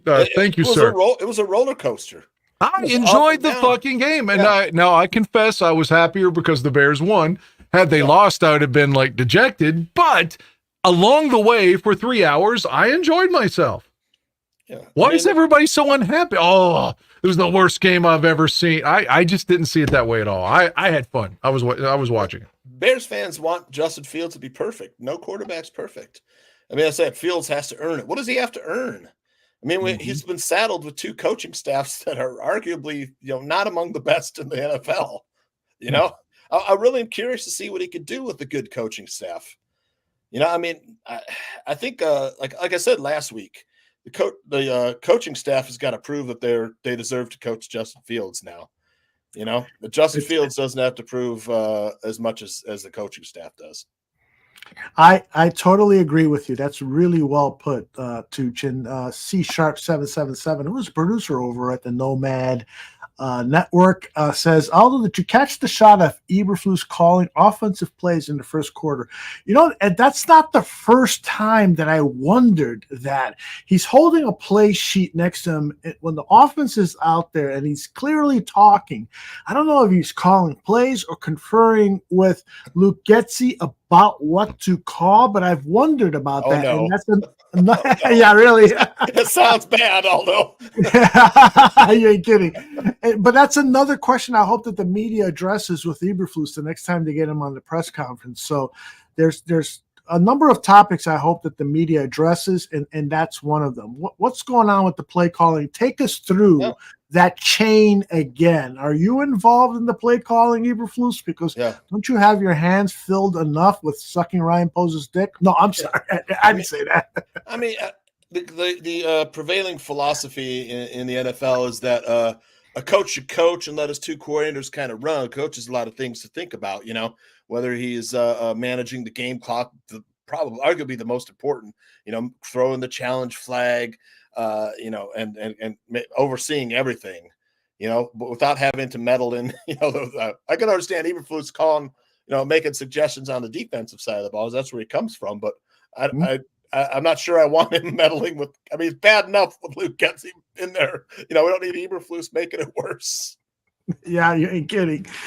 All right. I want to share with you the 6-minute video montage I put together of the national media talking about what the Bears should do at the end of the season. Should they keep Justin Fields for another season? Should they trade Justin Fields? Should they draft Caleb Williams? Should they do something else? And again, this was a it was like I was on acid doing this because some of the comments were so fucking weird. And I wish I would have, I was thinking about making it triple the length of time just because some of the weird shit that was cut out. So I cut out a lot of the weird shit. Did you put the Trubisky part in there? You said that they were arguing. No, Fields and Trubisky. Who said that? I don't know who said that. I don't remember. They were never teammates. Never. Yeah, you know who it was? It was Keyshawn Johnson. Oh. Keyshawn Johnson was at one point talking about, in his first season, there was, the Trubisky and the yada, yada, yada. And I'm like, dude, what are you talking about? Trubisky was in Buffalo when he was a rookie. Exactly.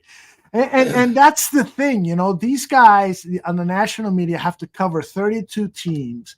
And you know that if they're the teams that are not winning, they're not covering them, and that's why when they bring in on ESPN shows, when they bring in Courtney Cronin, I'm like applauding. Yes, you got somebody who's fucking at all of the press conferences, watches all of the games. Now, I don't understand how she can go on some of the other talk shows and talk about the Milwaukee Bucks and the Chicago Blackhawks. How does anybody have time to follow this? I mean, I devote all my time to the barroom. I hardly have enough time to pay attention to what the fuck is going on in the world and with other sports and stuff in order to be well informed about the Bears. I don't understand how this works. Hey, before you started, I sent you the picture of Poles bear hugging Fields. If you didn't see it. It's beautiful. Oh, okay. And look at that. The look on Poles' face is looking like his own son won the game. Oh my gosh. Are you kidding? Look at that. Yeah. Maybe we're over. Yeah, maybe it's like too much to say, like, or be like, maybe he does want to keep Fields based upon one photo. But at the very least, you can tell like he likes him and is rooting him on. I mean, there's no doubt about that. Look at that photo. He made some incredible plays, man. He broke out of the grasp of Danielle Hunter and ran and threw for three. He was hitting guys that were, scrambling around, buying time, escaping, and then finding the open man. I don't know how many times he did it. He broke the Vikings defense. Yeah. Don't forget, there are people saying only remember the fumbles. There are people saying that Poles should, like that Albert Breer report saying that Poles is on the hot seat now too, which is completely full. I mean, nonsensical because they wouldn't have let him make the sweat trade. Last night, I think Poles took as big a step as Fields last night because some of his players really stepped up. TJ Edwards, Brisker, Gravon Dexter, Montez Sweat, all these players that he acquired took a big step. Things started gelling. The thing that bothers me the most, I think, is that this is week 13 coming up, and it took them 12 weeks to gel. That's the alarming part, and that would lead me to conclude that it's coaching. Yeah, coaching, and one of the things that Eberflus said in the press conference is all the injuries that they had in training camp, injuries. All of these new players, it took them a while, I mean, it's game 3 and players are introducing themselves to one another. Hey, I haven't seen you around here because, they were injured or recently acquired. And so I can understand that. But when you have a defensive coordinator who's doing something that HR has to come across, and I applaud Dan Aguirre because from the get-go, Dan had this sense that Alan Williams was stealing money from the Bears organization. He was critical of him, and I'm like, Dan, give the guy a fucking chance. He doesn't have a roster and stuff. Well, Dan's saying, fuck you, Aldo. I know what I'm seeing. This guy doesn't know shit. And Dan was right. Clearly, he was being entertained by something on his computer, and that was taking his time away from coming up with good game plans and figuring out a way to compete against other teams. The Bears' defense was just awful. The big question is, I wonder, because, again, we all just, like you said, we put so much of our efforts into this one team. Or, I mean, no, I'm not being sarcastic. Are other teams this scrutinized around the league? Like, is there a Jacksonville Jaguar podcast or, Tennessee Titans where they're like, I can't believe the shit that's happening. Fire everybody. Like, is this unique to the Bears? Because it kind of feels like no one has ever been under so much fucking scrutiny other than like, it was Cutler and then it's Mitch and now it's Fields. It's just like, it's constant with the Bears, I think, and Tuch, I'd love to hear your opinion on this. I think I'm not going to say all 32 teams, because I don't think the Chargers fan base gives a shit anymore since the team left San Diego. I think there's a couple of other teams where the fan base is so disillusioned that it's hard to find podcasts, because I've had to look for podcast show hosts to book a guest for the Buffon 55 show. And so there are plenty. New York Jets, New York Giants, Green Bay Packers, Detroit Lions, tons and tons of stuff, but there are still a few teams that just don't have a lot of interest from their fan base. What do you think? Well, can we guess which ones are the teams that don't have the podcasts? I'm going to say Chargers, maybe the Chargers, Rams, Jaguars, right? Jaguars, Panthers. It just feels like, as Bear fans, and I'm throwing myself in this, I'm not being like one of these guys that's like, oh, I'm a bigger fan than you. It just feels like we're never happy. Regardless of who the quarterback is, we always dog them and make their lives miserable here. And every time they throw a pick, they're under scrutiny. Grossman was another one. Like the whole time he was playing, he was constantly under the microscope. When's the last quarterback that we had that wasn't? McMahon? Even McMahon got. They were like, he's hurt too much. He was hurt too much, is what people always said. Exactly, and all the battles with Dika.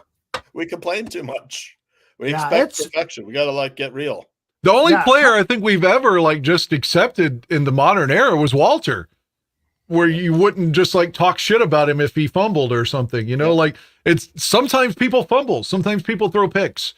It happens, is what I'm saying. I didn't want him to fumble either, but he rebounded. But I'm just saying, is Walter the only modern era player that we wouldn't just act like he was the worst player on the planet if he made a mistake? Yeah.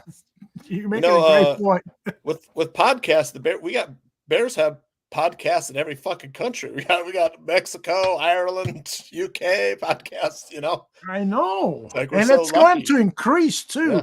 Because they've given certain teams geographical marketing areas, and so the Chicago Bears in Spain and some of the other Western European countries, the Bears are going to have a bigger and bigger presence. So all of you fans over there, come on over, listen to Nazli Briones and her Spanish language podcast that she does a 3-4 minute report. And then pretty soon, I think I told you guys this in the last show, John Buffon shared with me an app that perfectly translates what you're saying in your own voice. An AI thing. So imagine Tuch speaking Italian, Polish, Spanish, and we can translate these. It's like that Sports Illustrated story with the AI. The story. I was going to make a stupid joke, but this can't be proven. But you were mentioning geographic locations across the world. There, this is not a fact, but I believe it to be true. The fans of the old Eastern Berlin. The East Berlin right beside with the wall divider, they're all Packers fans. I'm just saying that. East Berlin, they're the Packers fans. That's right. And they can't get their hands on cheese. That's the weird thing. There's no government cheese or anything. All right, here we go with our quarterback discussion from the national media. And on the other end, Tuch, Dan, and myself, and all of you here on the chat, 100 people watching on YouTube. Buckle up.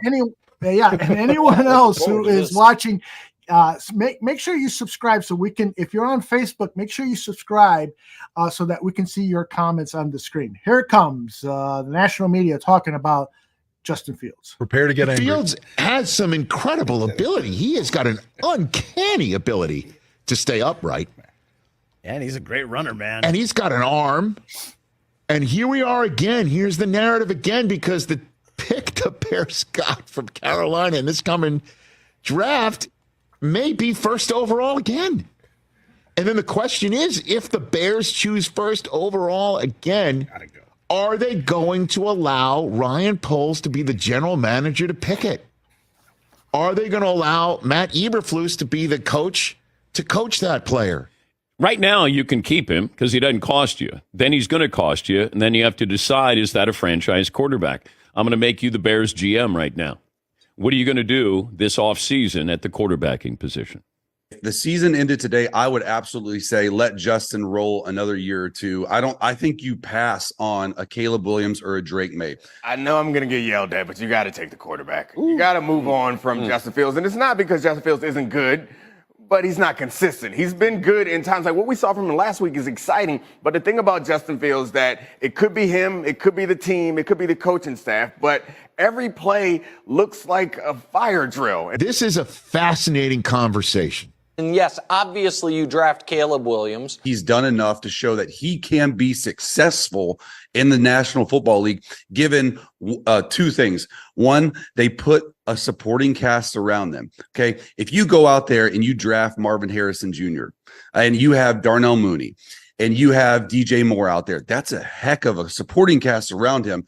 I think, to me, it's pretty simple. You've seen enough of Justin Fields to go, hey, let's go get another quarterback and let's start over and try this again. And I like the fascination about Caleb Williams. It's great. Heisman Trophy, USC quarterback, Oklahoma, Lincoln Riley throws it all over the lot, can move around, looks like Patrick Mahomes. I get it. That was a pretty good description, actually. I get it, though, Skip, but no, they should not. And here's why. Here's a quarterback that has had multiple offensive coordinators and head coaches in a 3-year span. This is really his second year. He doesn't have any real wide receivers. DJ Moore's the only guy. I mean, he's real. No, I'm saying real wide receivers. Okay. DJ Moore's the only guy. I think they should be thinking about the last 5 games of the year. Right now, they're 4-8. They got 5 games for Justin Fields and this coaching staff to prove that they should be trusted to be there next year. That's the bottom line. Because if you're going to go get a quarterback in the draft after a season like they've had this year, how can I trust that you're going to be able to develop that quarterback? Justin Fields for a second-round pick to Atlanta. Yes. You get, the 45th pick of the draft to keep rebuilding your team. But if you're the Bears, you obviously have to draft Caleb if you end up with the number 1 pick. Just because you bring a quarterback in does not mean the problem is solved. They have too many holes, and they have a player in DJ Moore they can definitely build around. Yeah. As you're looking at this is a team that can put a lot of weapons in their arsenal. We'll see. Obviously important to note that it's a different front office and coaching staff than the one that was there when Fields was drafted. Right. We'll see what kind of decisions are made regarding that. Yep. Keyshawn, yes, are you sure you're not speaking with heart overhead? Are you sure it's not because you just don't want Caleb in Chicago? No. You don't want him with those sad sack bears like Justin is stuck with right now? No, because I honestly, Skip, I honestly believe that Justin Fields is a better quarterback than Caleb Williams. You do? I honestly believe that. I'm shocked you're saying. No, I honestly believe he's bigger, faster, stronger. He's got a crazy arm. But when you're not Skip. Yeah. Here's what I'm going to say, man. I hate to bring it to myself, but I have to because that's the reality of it, and I've lived it. When I had Richie Kotite as my coach, okay, I wouldn't be sitting here with you. I mean, that's just a reality. I got Bill Parcells and died and went to heaven because he knew what to do with me. He understood. And that's important when you got young quarterbacks. And if you actually run an offense that fits Justin, you look at last year. Let's go back to last year. Even before the Patriots game, that was the defining moment for me. They were running an under center play action scheme that they did in Green Bay with Getsy. That's not Justin Fields. When they switched over to an offense that actually used his strengths, okay, he played really well the last part of last year. Let's look forward to this year. The first 3 games of the year, they're doing the exact same thing, and Justin's struggling. That's not him. He's not going to be the guy to say, hey, versus cover 2, work this side. Versus cover 4, work this side. Hey, man alert beaters. No, he's a pure progression shotgun quarterback, and his feet help him out. So you have to actually put him in a position to be successful. And I think that even before Justin's injury, the last 2 or 3 games before, he started getting on a little bit of a heater, and it's continued last week, Detroit, yesterday versus Minnesota. And look, everyone's gonna be like, well, those 2 fourth-quarter fumbles. Okay, I've got so many people on Twitter, Dan, saying, oh, look, well, he's done. He had 2 fourth-quarter fumbles. Well, do you want your quarterback to just roll up in a ball after he fumbles the ball? Or do you want him to do exactly what Justin did, is lead him down the field for a victory? That's what I want. So in my opinion, it showed me more about who Justin is, that 2-minute drive. What have I said about Justin from the start?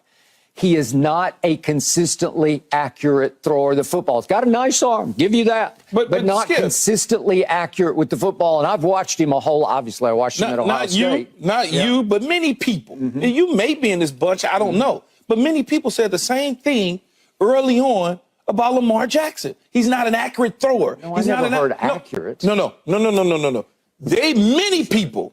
Many people said he was not an accurate thrower. And I just want to, only reason why I stopped you there is to bring that up. I mean, people would say it looked awkward throwing the football, but they said he was throwing inaccurate darts. too. No, they said, me and you see darts, but other people said he was inaccurate. Okay, and then he won the MVP. I mean, the same thing they said about Josh Allen. I mean, he was throwing the ball high. Yeah. He was throwing the ball Sometimes really he hard, can no go. touch. Yeah. I just see it more consistently inaccurate with Justin than consistently accurate. A fascinating conversation.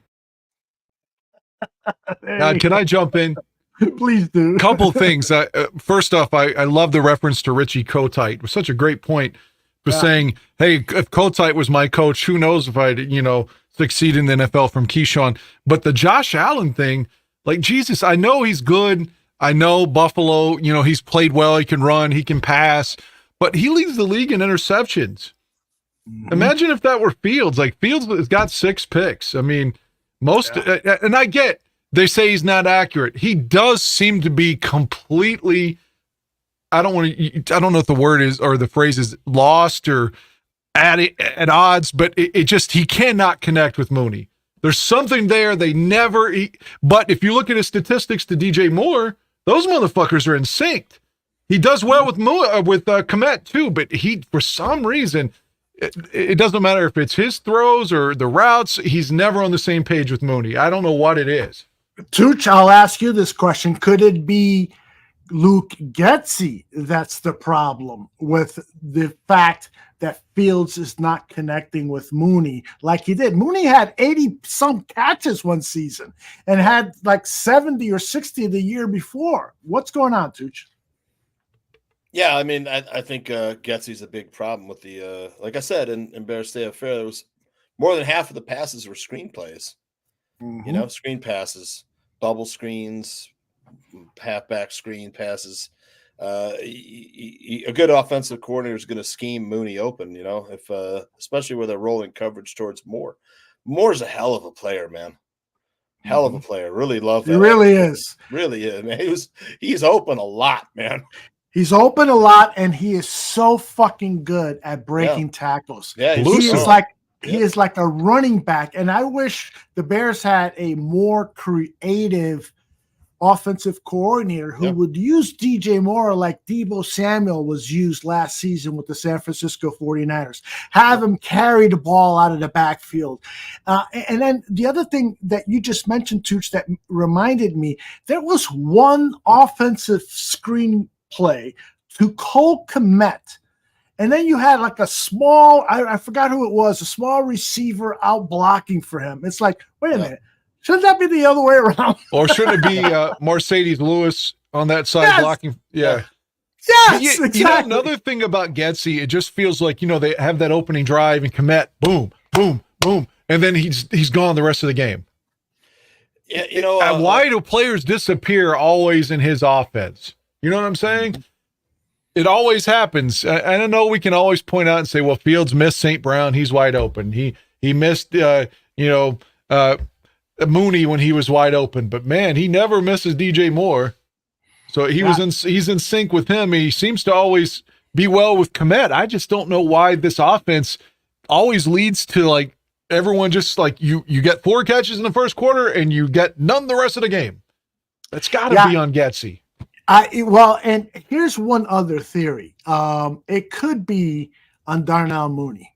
Now, for instance, the play yesterday where Fields overthrew Darnell Mooney and Mooney got crunched in the ribs. He got fucking whacked.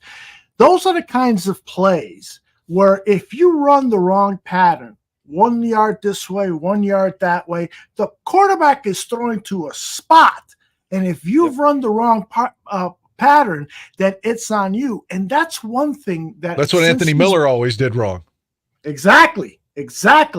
And that's one thing that I've noticed about Mooney is that he has been criticized, and he's even admitted in some interviews, I ran the route a little too far that way or this way. And then some of the coaches have said things.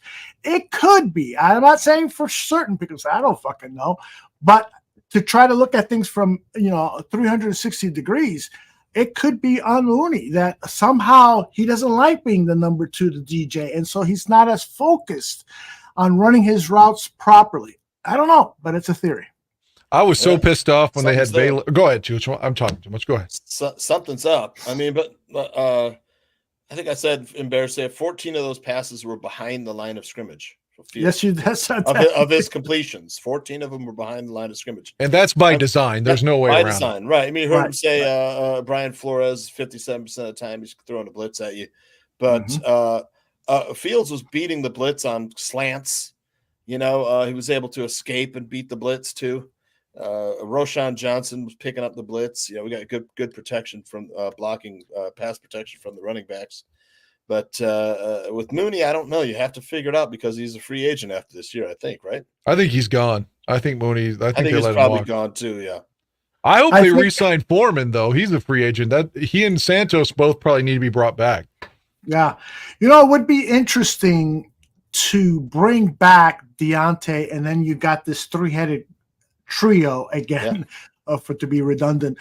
And then not have to worry about picking up a free agent running back or drafting one. Yeah. Although I will say this, and I think both of you guys will agree with me, I wouldn't mind seeing a guy who runs a 4-4 at the running back position. Like, when was the last time, not even Tariq Cohen, who would play in the backfield on occasion, ran a true 4-4. Because I think at the combine or at his pro day, he was tying that 4-5, and people said, he runs faster than that. But I never saw him as that Gale Sayers speedster or, Tank Dell, who plays wide receiver with the Texans. When I was at the Senior Bowl and I saw this guy in practice, he would catch the ball and then all of a sudden just take off like no other human I saw. I said, holy shit, the Bears need to get him. He's a 3rd, 4th rounder. Get him. And look at what he's doing now with the Texans. He's winning my fantasy league. Devin Hester is the last time we saw speed like that. Yeah. He's a semifinalist again for the Hall of Fame, by the way, Devin. Great point. I was so pissed when I saw that Velus was active again. I'm like, damn.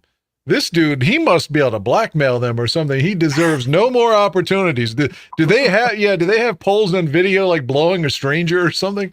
Like, what's going on here? Why is this guy all of these cameras everywhere? You haven't caught them yet? Maybe it was Alan Williams in polls. Like, I don't know. Like, for all jokes aside, like, why does Velus keep getting? I mean, we know it's because he was a 3rd-round pick, but fuck, man, this guy. If he'd have been on that punt return, that I think it was. I guess 15, the white guy. What's his name? 15? Trent Taylor? Yeah, Taylor. He took a shot yesterday.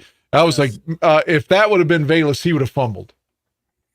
Yeah, I mean, you cut bait with Velus and Mooney and pick up. There's some good wide receivers in this draft coming out. I mean, Bears are going to be in good position in the draft. I mean, ideally, you'd want to, take that 1st-round pick and trade it to whoever holding the 3rd pick, so the 3rd pick could trade up above the 2nd pick and take the quarterback that they want. And then those two guys take the quarterback, and the Bears still get Marvin Harrison Jr. Yes, that's I want to. Allow me to please comment quickly. Dan, Velus Jones, I think because he has scored 2 career touchdowns against the Vikings. You and I were at the game where he scored his first. Do you remember that? No. Yes, I think so. I forgot that Velus scored. I was at the game, I remember, but I forgot that Velus scored. I really did. You and I both thought he got tackled like about 30 yards from the goal line, but he escaped. and ended up scoring the Did Dan touchdown. have a senior moment there? I don't know. Bayless has played so poorly. That's all I remember, I think, is just his mistakes. Exactly. And then he caught a touchdown pass against the Vikings earlier this year. I think it was earlier this year. I'm pretty sure. And so he's got 2 career touchdowns. So perhaps from a strategic standpoint, Eberflus said, I'm going to put him on the active roster to give Brian Flores something to fear. I'm glad they didn't bring him in and run that stupid end around that they always do with him. I know, right? Or that little screen pass that he can't catch. Mm-hmm. Or he would have fumbled. He would have fumbled if they'd have tried those screens with him. Yeah, he definitely would have. The other thing I wanted to comment was on what Tooch just said, and now the thought just escaped my mind. So forget it. We'll move on. We are at the 10 o'clock hour. Well, that means we've got 30 minutes left. Those guys liked. A lot of them liked what they see from Fields. Some of them were a bit negative and stuff, but a lot of them kind of seeing what I was seeing last game. You know, I mean, Mo Bierman kind of let me have it for saying that he broke the Vikings defense, but we didn't score a touchdown. Well, I mean, a lot of that's play calling and execution. I mean, Justin Fields converted a lot of broken plays, man. Escaped. Broke some tackles, ran for first down. He just put the ball on the ground a couple times. That's all people are going to remember about this game, and we didn't score a touchdown. But Tooch and then Dan, answer me this question. He didn't score a touchdown in 6 quarters against the Vikings this season. Yeah. Doesn't that worry you? It's a tough defense, man. Brian Flores might be the best defensive coordinator in the NFL, one of the best, if not the best. And they have some players. D. Hunter, a guy, he's a free agent after this year. A lot of people say the Bears might putting him on the opposite side of Montez Sweat. Man, watch out. Mm-hmm. Want to see this defense go? Shit. But yeah, there's some good players on Minnesota and good schemes. I want to reply to what you just said, and then I'll hear Dan because I don't want to forget. The thing about the Vikings defense, yes, they're tough. There's no doubt about it. They have concepts that are new and innovative and so forth. Yep. But statistically, they're not one of the best defenses in the league. In terms of turnover, they're ranked around 16. In terms of points scored, they're also down in around the middle. And if you listen to a lot of Vikings fans, and I have a lot of friends on social media who are Vikings fans, they are ripping on the guy because he came with all of these accolades and so forth. And so they're not seeing any significant improvement in the defense. Dan, what do you think on this? It's a lot better than last year, though. Yeah, that is true. Are you asking me about the lack of touchdowns from Fields against Minnesota, or are you asking me about Minnesota's D? Minnesota's defense. Minnesota's defense, again, like I maybe statistically, I didn't know where they ranked or anything, but they remind me of like the mid-90s Pittsburgh defense that they called Blitzburg, the Greg Lloyd teams where you get the quote-unquote exotic blitzes. And I like that style of play. I long for it in Chicago. I have like dick envy when it comes to their defense. I mean, penis envy or whatever. Like I like that style where the blitz is coming. Again, we're spoiled from the Buddy Ryan days in that aspect. But even if statistically they don't pile up as some great D, I think that they're tough. And the fact that Justin hasn't scored enough against them, but hey, man, you know what? We got to win, and we almost beat him at Soldier Field with Bagent in his first action ever. Now, I know he got picked at the end, but yeah, we were in it in both games. We lost our quarterback and still almost beat him, and then we beat him last night. So that's not altogether that bad. I mean, even if you didn't score any touchdowns, but fuck, man, you got a W and almost 2. All right, one other thing about this Vikings defense, because I went back and looked at their first year in this system, the Vikings. Yeah, which is a very, very valid point, and they don't have all the right players in place to run the system at top efficiency. But that's part of the reason why I'm still a little down on Justin Fields because of that. Now, they don't. I said that they don't have all of the right players to play this defense, and that's a big fucking problem for them. And it should be an easy problem for Justin Fields and Luke Getsy to figure out and score some more points.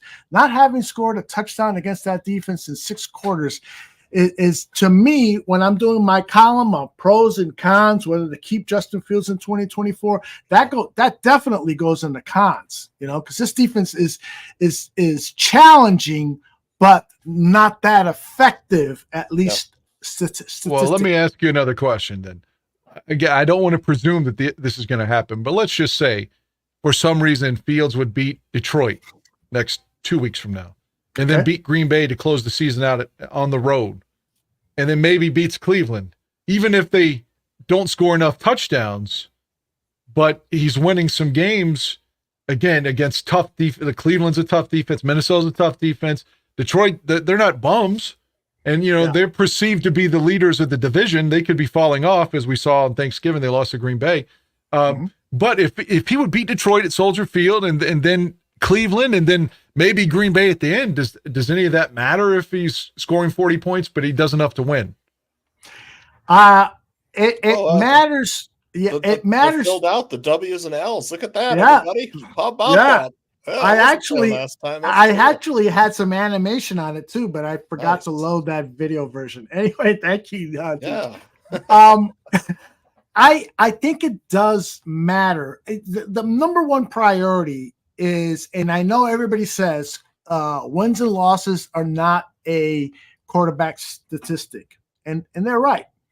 But I will take that as the first criteria for my next quarterback. And so if Fields does beat Detroit Browns, if he wins 4 of these last 5 games, I don't care what the stats say, but I will say he definitely deserves to come back in 2024. And if he tanks in 2024, that was a gamble I took, and I didn't win. And so we figure out a way to start over if I still have a job, presuming I'm the GM. Especially if he beats Green Bay. I mean, like balls against Green Bay. As Bear fans, we're all going to become Cucks to that. Look into. Well, I mean, I'm not sure Bears fandom could take starting over again with the quarterback, man. This season almost broke us, Yeah. Can you show the schedule again? I want to make a quick point. Sure. That Cleveland game still is to be determined. What the fuck are we waiting on here? Tell us the day of that game. I'm trying. I've already gone to the NFL Hall of Fame once. I've gone to the Rock and Roll Hall of Fame once. But that weekend, I'm trying to schedule because I'm taking people that have never done either. Right. So I'm trying to figure out when do I buy my passes and stuff, but the league just refuses to announce when the fuck that game is. That is so, so fucking ridiculous. People can't plan. Exactly, Tooch. I was just gonna say that it's like the NFL it's not considerate of the fans that are traveling to these games. They got to make plans, and sometimes some of these plans can be affected by hundreds, if not thousands of dollars. We need to record Dan Aguirre calling the league office. That game awesome. Could be on the Saturday or the Sunday, but it matters so much to everything else I'm planning. My hotel stay, the rental car pickup, everything. Yeah. I just wish they would announce the day of the fucking game and the time, man. I mean, exactly. I mean, it's November 29th, and that game is in like less than 3 weeks, and I still don't know when it is.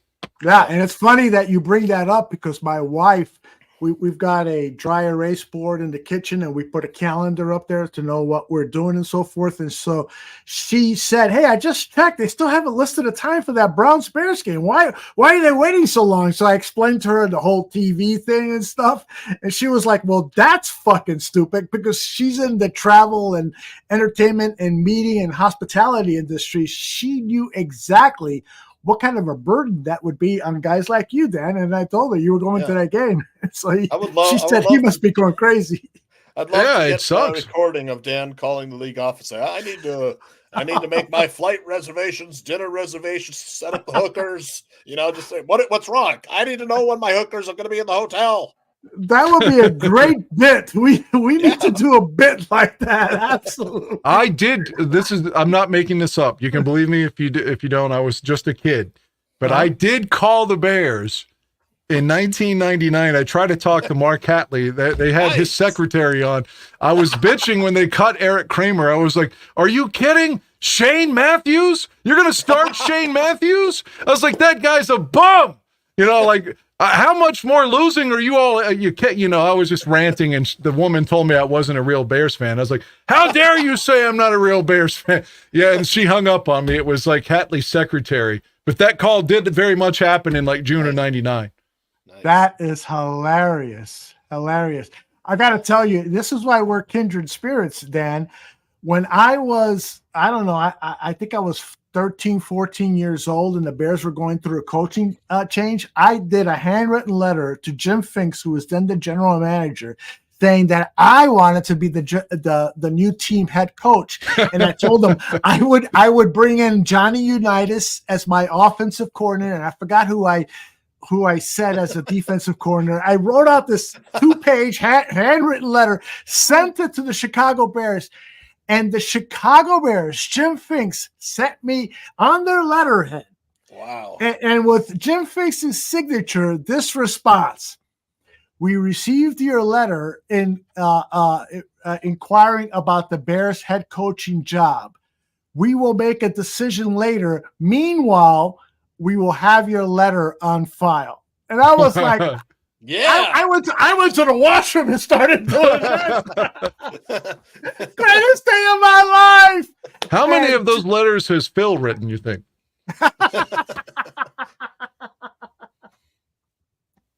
Don't go there. But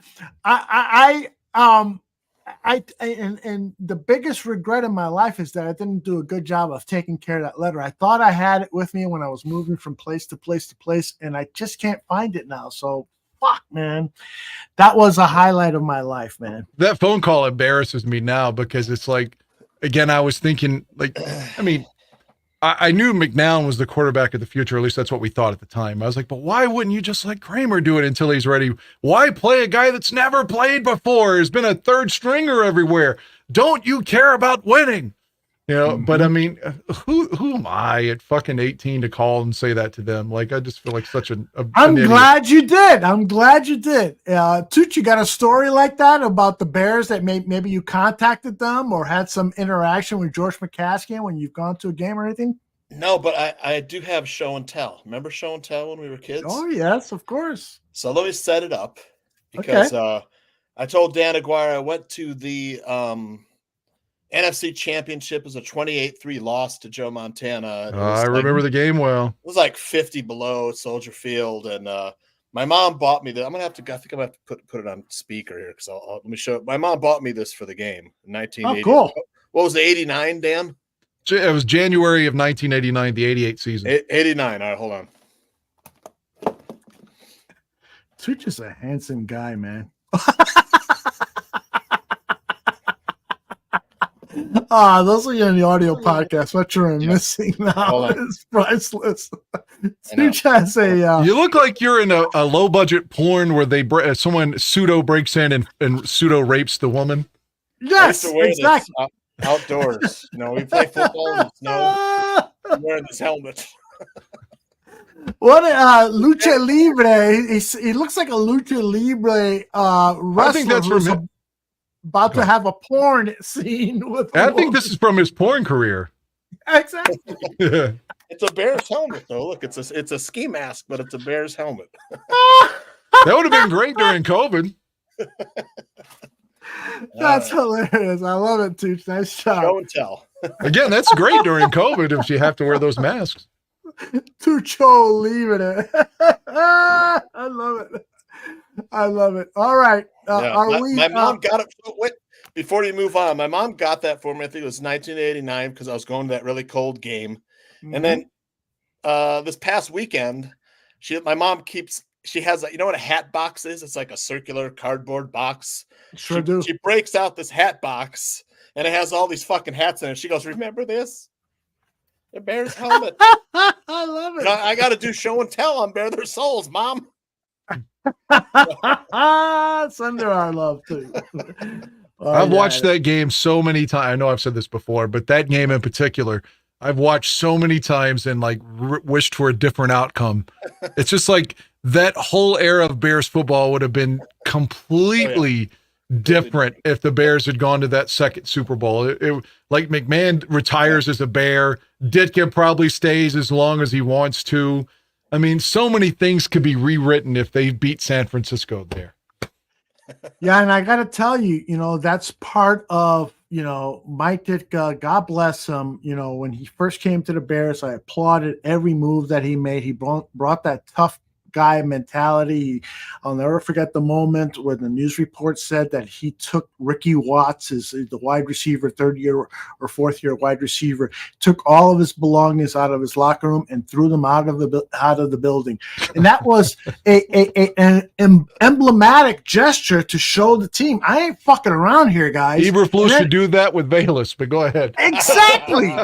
Exactly. A little bit of that, and then show the fans a little bit of that, because maybe he does it behind the scenes, but you also got to win the hearts and minds of the fans. That's so important. That's something head coaches don't figure out, and that's something the communications and PR department don't figure out. They got to prop up their head coach and treat them as a marketing entity so that we can all buy in, because they're 99% of the Chicago Bears fans are saying, fuck you, Ryan Poles, fuck you, Matt Eberflus, and especially fuck you, Luke Getsy. And that's a failure on their part to communicate a message that will at least give us the idea that we need to give them time.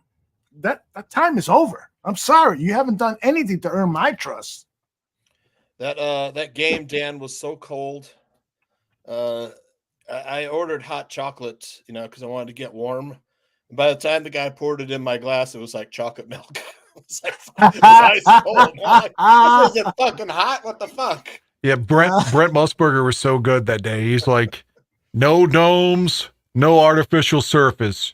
The war of attrition's about to begin at Soldier Field. Both teams have been there before, but the Super Bowl must go through Chicago. The Bengals are waiting. I'm like, just watching it now, I can am I getting hard? What the hell's happening here? Like, I watch it, I'm like, I want this to go the other way for fun. I still think if Richard Denton didn't break his leg against the Packers, he hit Montana like 200 times in their Monday night game, and they couldn't stop him, period. And they beat San Francisco. I think if Dent plays, we don't lose. I honestly believe that. And I felt that way against the Colts in the Super Bowl. I was like, if Mike Brown's there or Tommy Harris is there, we don't lose that game. That was the Tim Crumry broke his leg in the Super Bowl. Yeah, exactly. Oh, wow. Good memory. Yeah, the Bears would have played Cincinnati if they had won that day. And, Ditka was coach of the year that year. That's the year he had the heart attack, and they lost half the team from either retirement or trade, and he still got to the title game and hosted. They were still 12-4. He was coach of the year, and I just view that as such. But again, that Dent injury was just so hard to overcome. But losing, if you're going to lose Wilbur Marshall, you got to keep Otis intact, but he got hurt in the preseason. So now you got Singletary with the best linebackers in the league now playing with Jim Morrissey, a fifth, sixth round pick, and Ron Rivera, a fourth round pick. So you're weakening your whole team across the board, and then Dent gets hurt too. That's why we lost. Let me play my version of fantasy football with you and Tooch. Please. If we could go back in time and then make that decision for the Chicago Bears organization, allow Mike Ditka to leave and keep Buddy Ryan as the head coach, or continue with Mike Ditka and allow Buddy Ryan to leave. What say you? I'll start with you. Keeping Mike or keeping Buddy Ryan? It froze up on me. Is this for me or Tooch? You, Dan. Oh, I'm keeping Ditka all day. Buddy didn't even win a playoff game as a head coach. Buddy, they both needed each other, and they were too stubborn to realize that at the time. And Ditka has said that over and over. But if you listen to even like Dan Hampton every week on WGN, because it inevitably gets brought up, especially from Ed. Ed's always saying, like, this team needs a Mike Ditka. Mike Ditka was a great coach. And even Dan Hampton will concede that point and say that Ditka was so important for them to win that Super Bowl, because Hampton had been there since Neil Armstrong. And, I think Ditka should be the coach, but the main thing, if I could change something, and I don't blame Singletary for this. This is not, it's the, his agent and the team, but he had a contract that said He had to be the highest paid defensive player on the team. Therefore, they said we can't re-sign Wilber Marshall because Wilber ends up becoming the highest paid defensive player in the league's history at that point, higher than Lawrence Taylor. So, but if they'd have given Wilber that deal, you have to give Mike a deal. Yeah. So that's why, but fuck, man, if I could go back and be like, Michael McCaskey, this team even then was probably making close to $1 billion 35 years ago. And that money, and before inflation, and when minimum wage was like $3 a fucking hour. And come on, just pay your fucking, this is your draft pick. This is your number one draft pick from 84. He can't go anywhere. You re-sign him, you may win another Super Bowl. Your whole team is defined by your defense, and then you let it break up overnight. Come on, man. That's what I would change. They keep Wilber. And if you've got Dent, Wilber, and Singletary, even if Otis gets hurt, I'm not saying Otis isn't important, but they beat San Francisco with Wilber Marshall. Yeah. And then the team of the 80s is the goddamn Bears, not the 49ers. Yep. Oh, man. Dan, you fucking hit that one out of the park. Tooch, I'm afraid to ask you to follow up. I agree with Dan. I would keep Dika. I mean, he's larger than life, you know? Yeah. Larger than life. I do believe this, Tooch. I think Buddy Ryan was the better of the two coaches. And I'll tell you two reasons why. Mike Ditka never came up with anything innovative from a strategic standpoint. Like Buddy did with the 46 defense, which is still played today and still referenced today. Now, and then the second thing is Mike Ditka never got the love and reverence from his players the way Buddy did. I mean, you got to remember that prior to Mike Ditka being hired, the Chicago Bears defensive players wrote a letter to George Halas saying, please, whatever you do this offseason, give us Buddy. Give us Buddy. That's how much they love him. And it's not like this guy was sucking their dicks. He was telling them, you're a fat ass, move your fucking ass. Yeah. So he told Dave Duerson he couldn't play. Yes, exactly. You never play for my team. You never get on the field. Right. Like so Tooch, don't you think that from, both of you guys picked Ditka, but don't you think from a pure coaching standpoint that perhaps if you keep Buddy Ryan, he could have built on that success? It's hard that to say. It's a great point because who knows? Because Buddy went to the Eagles, and if he had stayed with the Bears, he might have been, he might have been a great head coach instead of washing out with the Eagles. Ditka versus Buddy head-to-head, 4-0 Mike Ditka. 4-0 Mike Ditka. 0 playoff wins for Buddy Ryan. 0 playoff wins.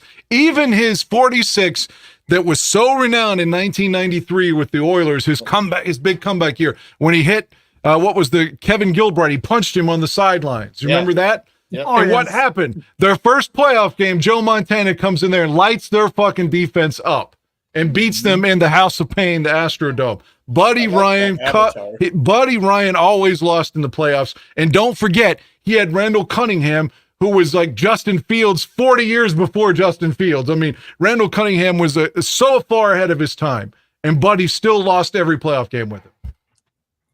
Great stuff. I'm glad we brought this topic up because we can keep going. We got 10 more minutes, Let's do it. Let's do it. But first of all, I would have, one of the things about me as a decision maker is I like to look at things from every possible angle. And so some angle.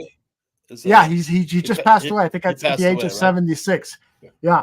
But I like to look at things from all sorts of different angles, but that leads to sort of like vacillation or, no, Ditka should have stayed on as coach. No, Buddy Ryan. So I'm listening to you guys discuss this topic and I'm reading the comments in the chat room. And I go both ways on that. I'd love to have seen Buddy Ryan be the head coach of the Chicago Bears. There's no doubt about it. I think Ditka is a little bit overrated, but at the same time, I might be overlooking what he did as in those early years and turning the culture around, and I think that's a huge part of his success as a head coach. And it was like like lightning in a bottle because he wasn't able to do that at New Orleans, and he wasn't able to continue that for years with the Chicago Bears. I think that's going to be on his epitaph is, could have been if he would have made some better decisions down the line. The whole thing with the fridge, and wanting to give him the touchdown over Walter. I mean, that's just a testament to his ego, right, guys? Still hurts. Yeah. Buddy Ryan didn't want the fridge either. Didn't want him to draft William Perry, right? Mm-hmm. That's right. Buddy Ryan was against William Perry, and as I think that Dika took it as an affront, saying, "You need to play this guy, but I know you make the decisions on who plays or not. So if you're not going to play him on defense, I'm going to play him on offense." And he made a star out of him, and that's why he overlooked Walter, because he wanted that final badge of accomplishment of having the fridge score a touchdown in the Super Bowl, and he overlooked Walter. So sad. I hate to say anything negative about Walter. And it's not even because he's gone. If Walter was on the show next week, I still know he deserves all the reverence and honor from all Bears fans. But like Gary Fensick said it best, he's like, dude, I would have loved to have had a pick 6 in the Super Bowl. He's just like, he loves Walter Payton. He played, you have to don't forget, Gary was there from 76 on. So he was there from Walter's second year until Walter retired. He was there the whole time. And Gary Fensick was like, I don't understand why Walter was so upset when we went through all that losing and he won the Super Bowl. Dude, be happy is what I'm saying. You've arrived. Be happy you got the ring. Now, having said that, how many times have you heard Mike Ditka say, I wished I would have thought about it. I should have given him the ball. I scored a Super Bowl in the touchdown. Just give him mine in the book. I don't give a shit. I care about Walter's emotions. I fucked up. How many more times does Ditka have to say that before people just give him a break? Because, again, I'm not going to say anything bad about Walter, but, he was hiding in a broom closet and was refusing to come out. His agent said, you will be looked at. You will lose all your everything you've built up. People will look down on you and say, what a fucking asshole Walter Payton is if you don't come out and talk to Bob Costas. You're going to look petulant as hell. And thankfully he came out. But, I mean, even McMahon was saying after the game, I wish we'd have gotten Wally the ball. That's what he called him. And, I mean, I understand. But at the same time, you did just win the Super Bowl. Why are you so upset? I know we have to side with Walter. We always have to side with Walter because he deserved that. He earned that. But in this one regard. Let me add one thing to that thinking is he was, I got all his fucking stats right behind me on that poster. He was that great because of that attitude, because of that ego. It's just like the same thing with Michael Jordan. Two of my greatest idols in sports were fucking assholes when it came to human relations. And sometimes you need an athlete needs to behave like that way in order to achieve greatness. Is pushing people aside, being, not. Well, let's play devil's advocate. Okay. I don't mean to cut you off. You're the Jordan guy, right? This is my memory. I could be wrong. I mean, obviously I'm not a Bulls fan. It seems like when they beat the Lakers, Paxson hit the game-winning shot, wasn't it? Or is that? I know that was against Phoenix and LA, right? So I mean, they were already up 3-1, but I think Paxson hit the game winner in the corner and they beat the Suns and didn't. Kerr had a game 1 win, I think. Well, I'm just saying, Jordan wasn't mad that John Paxson beat Phoenix in game 6. That should have been my shot. You know what I mean? He wasn't pissed when the white guard hit the game winner when he shot. So don't be mad at the big fat guy who scored a touchdown. I agree. What do you think, Tooch? Yeah, I mean, they were trying to stop Walter from getting in the end zone, man, if I remember in that game. They were doing whatever they could make sure Walter didn't score. Yep. The Patriots. Great point. Then McMahon always points out early in the third quarter, they go play action to Walter, and like 9 of the Patriots follow Walter. So he throws a 50-yard bomb to Willie Gault because the whole defense keyed on Walter. He's like, that was their side the whole day. That was their game plan. Mm-hmm.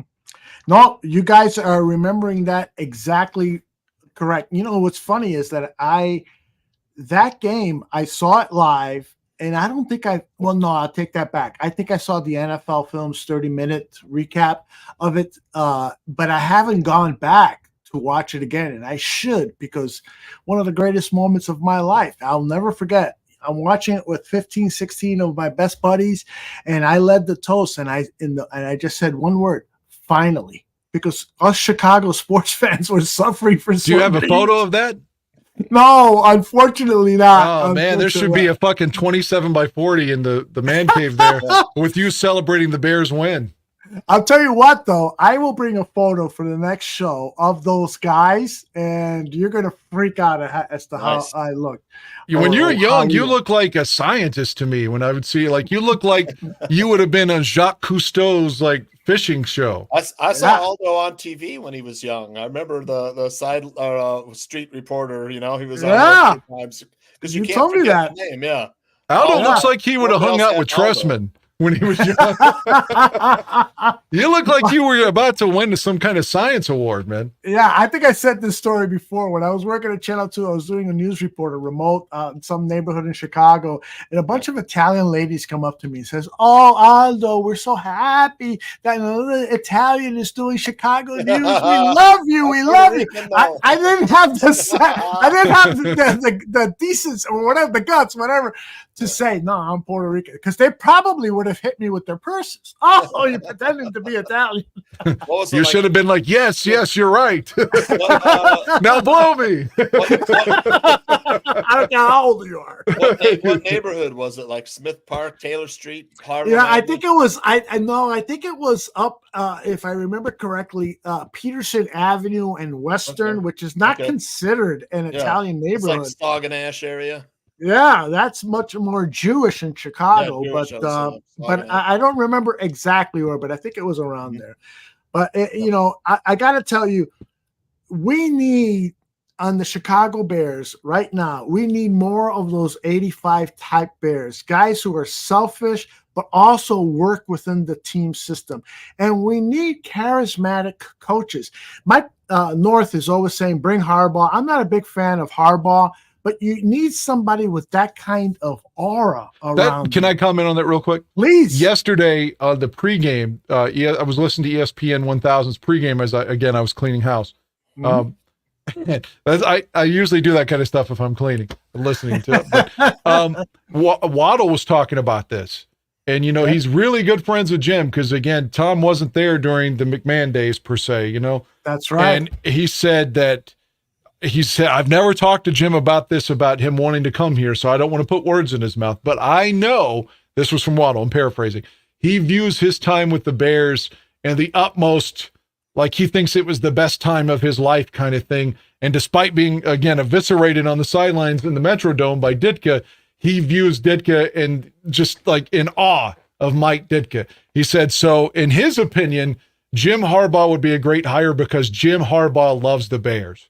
And what do you think, man? He loved being here, and if he was there, he would say, God damn it, that's my mission in life to make the Bears winners. Not because he wants Jim Harbaugh to be a winner, but that's how he looks at the Bears. He views it that fondly from his playing days, and he loves Mike Ditka, and Tom said he'd be a great hire because he cares about the Bears, and he always will. Wow. What do you think, Tooch? Do you think Harbaugh would be a good choice? Man, my initial gut reaction is yes, but then I hear like Greg Gable saying he's a maniac. I know, right? I know. Well, didn't they say that about Ditka when he got hired too? It is true, but these are different times now. Can players respond to a maniac like they used to or were forced to back in 85, 86, 87?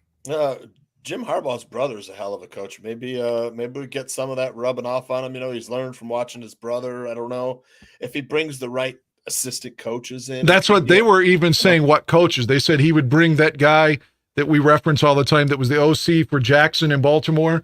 He worked for Jim. Roman. Yeah, he worked for Jim in San Francisco. And they could bring Wink Martindale in as the DC because he's at odds with the Giants and is going to be free.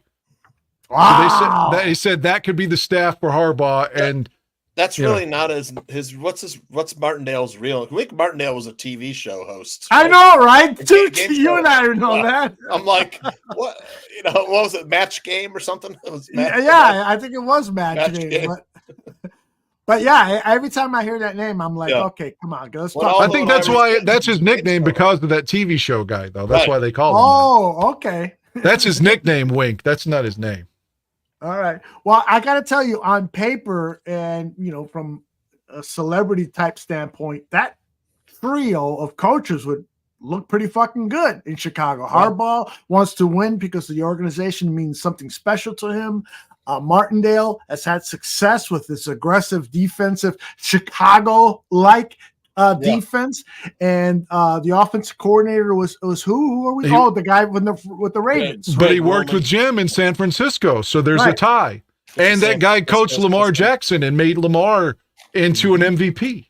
I guess, if you're not, Luke Getsy obviously runs the West Coast offense. So, I mean, Greg Roman probably has similar terminology. It wouldn't be too much of a stretch for Justin Fields to, learn Roman's system or whatever, adapt to Roman's system. But this was just on the pregame for Waddle and Sylvie. Again, no one from the Bears, no one really said that they were. It was just conjecture. So, like someone mentioned, it was a 3-4, but that's just what they were spitballing, is what I'm saying. The key to unlocking Fields is a good quarterback coach. I don't know anything about Andrew Janocko, but when I watch people like JT O'Sullivan or Dan Orlovsky, these guys break down what Justin Fields should be seeing during these plays and reading his first read here. He's got to go here. Here comes this, and this guy's rolling off coverage here and that. We need someone that can get through to Justin Fields the way like JT O'Sullivan gets through to his podcast audience. Hire JT O'Sullivan. I don't care. Just somebody. Yeah, I don't know about that. You want somebody with coaching experience, but you're right. Somebody with that vision. Pep Hamilton as quarterback coach. Yeah, that's somebody that Greg loves. So Pep Hamilton would be an interesting choice. Jay Cutler said Pep Hamilton was a fucking idiot. That is true. Well, I forgot about that. I gotta ask Greg about that. He hates Cutler, so he's gonna say fuck Jay. That's right. I gotta tell you, my buddy Zach Sullivan has sounded so much more optimistic about the Chicago Bears and potentially the fact that Justin Fields. Does he like Justin Fields? I thought he hates Justin Fields, but he's been complimentary of Justin over the last 2 games, and so I'm wondering what the hell is going on, Zach. There were some real flashes in that game, man. Where you're like, okay, that's what you want to see. People have been praising C.J. Stroud for doing the same things that Justin Fields did last night. Mm-hmm.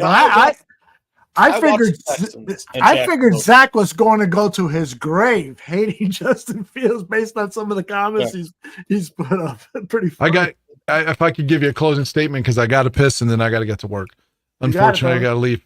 I just want to say, with regards to what Zach said, that's what I'm hoping for is 5 wins. And even if the Bears don't go 5-0, whatever it ends up being, like last night, I enjoyed the hell out of that game. And me too. We're going to see 5 more Bears games, and then we're all going to be a fucking year older when they play again. And we don't know how many more years we have left. I'm not trying to be dramatic. I really want to enjoy this last month plus of football, even if it doesn't matter, if we don't go to the playoffs, if we end up getting different coaches.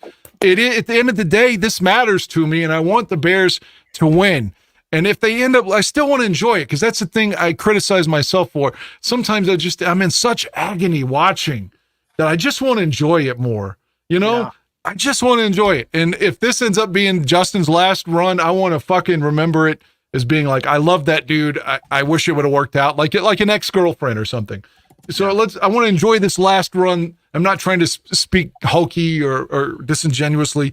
I just want to enjoy it the most that I can. And if they could run the table, they'd finish over 500. And, that's disappointment where we thought we could go this year. But considering you won 3 games last year, if you could win 9 this year, that's a huge leap. Yep. I'm with you, brother. Well, very, very well said. I'm with you. I think that's a great blueprint for all of us Chicago Bears fans. We have to appreciate every game as it happens. The games are too, infrequent. The football season, 17 games. It comes and it goes. It's gone. It comes and it goes, especially when you're not a playoff team. It comes really fast. And I'm so guilty of just not enjoying the ride along the way. I'm with you. I'm with you. We start to worry or complain, about our lack of success and so forth. There is something about the Chicago Bears uniforms, especially the all whites, that when it's like a natural attraction that I have for that team. And I think it has to do with my childhood and watching the all whites and the muddy field and stuff, that whole mythology of the Chicago Bears. I love it, and I love the team, and I hate to say it, even the organization, McCaskey's, please do something, give us a winner. And I want to enjoy a winner with my buddies Tooch and Dan Aguirre, have us on the show and getting together and toasting the Bears victory. And I want to do that with all of the chat people as well. Dan, any final thoughts before we let you go, and then Tooch and I talk a little more? I just go Bears, man. Win as many as you can, even if it means nothing. If you're not going to the playoffs and Justin's going to be traded or the coaches are going to be fired, whatever, man. It's almost like the movie Major League. You remember, and they knew they were all going to be gone, but fuck it, let's go win it then. Yeah. Same deal. Just win out, man. Just win out. I love it. Fuck them. Fuck them. Fuck all the detractors. Win out. Yes. Don't get into a fight in Cleveland, all right? Yeah. We'll talk. I'm not going to. If they call me a dick sucker, I'll just take it. Whatever. Hopefully the Bears win, and then I can just do a Michael Strahan and point at the scoreboard. There you go. Love it. Of course, the Giants lost that game when he pointed to the scoreboard. They were beating San Francisco by like 18 points and lost. After he pointed at the scoreboard, Garcia led the big comeback. Anyway. All right. Oh, my gosh. What a memory. What a memory. All right, brother. Go save some lives. All right, guys. Be well. Thank you all. Take care. All right. Thanks. That is Dan Aguirre. You can find him on Twitter at BearsFanDan. And he's not on social media a whole bunch, but he's on there enough to occasionally have conversations and so forth. Let me see. Let me figure out the best shot for us here, Tooch. I'm recuperating in Aaron Mikulski's basement. My gosh. I got to tell you, you and Greg in the real basement to me in the fake basement. How about that? You and Greg Gabriel have new computers now, and I am so grateful for that. The picture quality, sound quality, no Wi-Fi interruptions, no processor interruptions. Both of you guys are making me really fucking happy right now. Yeah, I was looking a little like purple though from the screen, pink. You were. Yeah, it's like I got a little warm yellow light on me now to get back the natural color, Yeah, I like that. Very, very well done. Yeah. All right, Tooch, this team is on a bye, week 13. Yeah, what are we going to do? Yeah, well, I wanted to ask you if the Bears are into this self-scouting mode now. The coaching staff is thinking about. We think. Well, that's what they told us. That's what Eberflus said, right? Yeah. So, I think that when they get together and talk about the defense, basically what they have to say is, okay, let's figure out a way to, teach the players to really finish those sacks. The hurries and pressures are great, but if we can finish those sacks, that would really help a lot, and continue to drill the players on what to do when they intercept the ball. Eberflus complained about Jalen Johnson not going to the sideline and instead turning it upfield. Eberflus said Jalen would have scored a touchdown if he would have done as we teach him to do, which is go down the sideline. So that's what they're going to talk about on defense. So I'm going to ask you, what are they going to talk about on offense? Go ahead, brother. Why can't we run more slants? How do we get Justin Fields, to better read through his progressions faster? Okay. We need to get healthier on offense. We need to get the offensive line back to gelling. The defense arguably has been really good. I mean, Anthony says it's a top 5 defense now. I think it is. Yeah, I agree with you. Montez Sweat and Andrew Billings have made the Bears the number 1 defense in the NFL. They're allowing 79 yards rushing per game. That's incredible. Under 80 yards rushing a game. I mean, I don't know what the Vikings. I know Alex Madison got through a couple times, but I don't think they I don't think they got very many yards on the ground. And I agree. Josh Dobbs is a smart quarterback. We got 7 interceptions in the past 2 games. It picked off Goff 3 times. There was one play where Jalen Johnson, passed off his man, the short man, and rolled to the deeper out on the 7 route and intercepted the pass in front of Jordan Addison. That was a great play. It was a great defensive call. Beautiful, indeed. Yeah, and on offense, man, I think they've got to figure out ways to get away from so many screen passes because the offense is starting to get predictable. That's what I would look at. Yeah, I would agree with that. I would prioritize it this way. What can we do as offensive coaches to get Justin to better understand his proper progressions and make faster decisions? That's a part of this offense that Getsy is going to be stubborn. It is never going to change. That's why Bajent has impressed so many, because he fits that Aaron Rodgers type offense better. The West Coast offense, short drops, get it out quickly and so forth. Where Justin is clearly different. At Shepherd, he ran a pro style offense at Shepherd. Very, very true.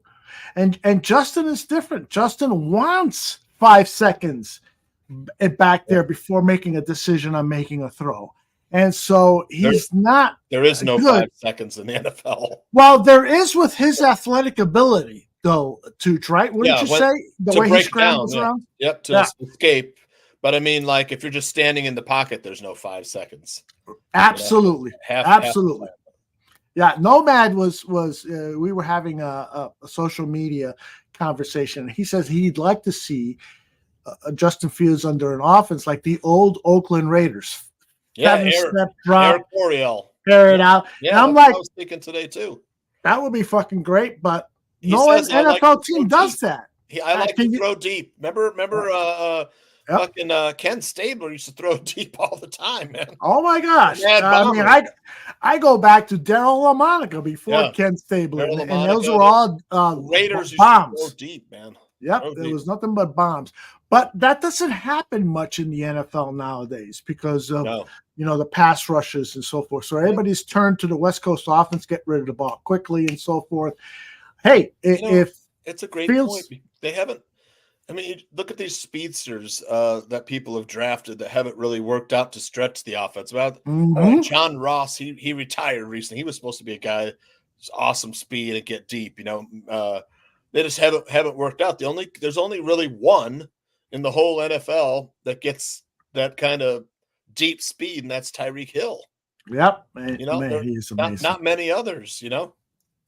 I got so lucky when I drafted him on fantasy. I would have drafted him number 1 overall too. Yeah, well, and I had like the 6th pick, and he was there, and I was like, okay.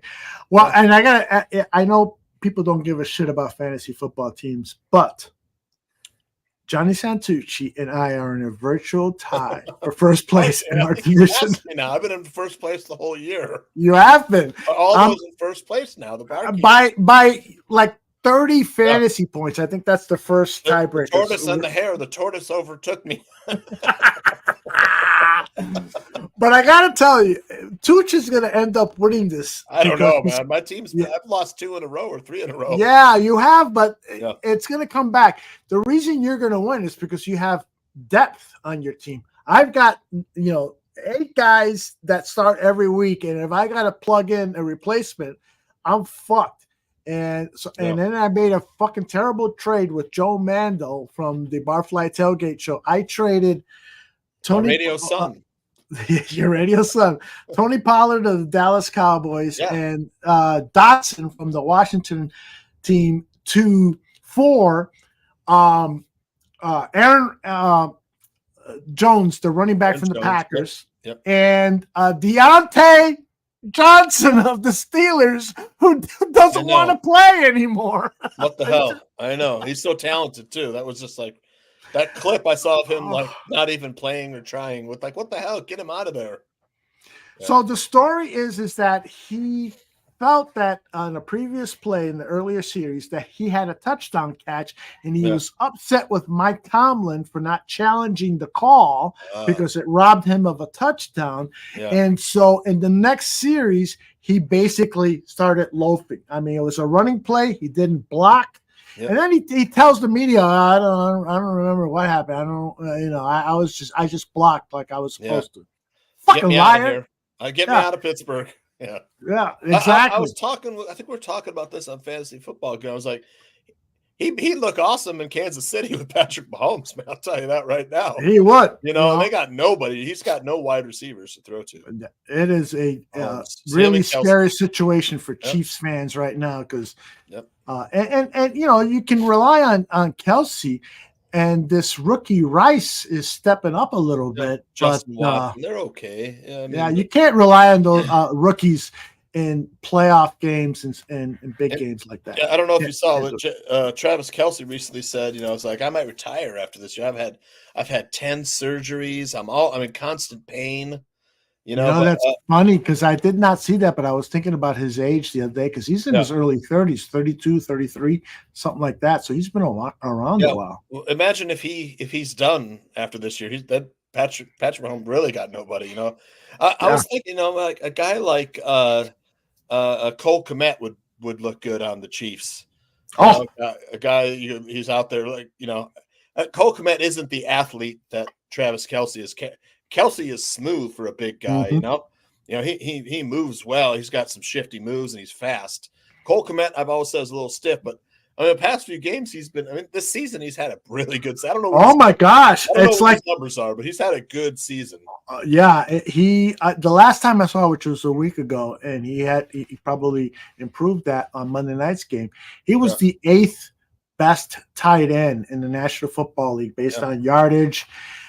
So he has surprised me because Greg Gabriel taught me that he's an inline tight end. So you can't expect him to be a Greg Kittle or Travis Kelce type. The fact of the matter is, statistically, right now, he's very, very close, if not above George Kittle. So he has expanded his type of play, and Kmet is. There's sometimes where he looks like Michael Burton out there trying to block somebody. He's like, I can't get on block and stuff. You're like, God damn it!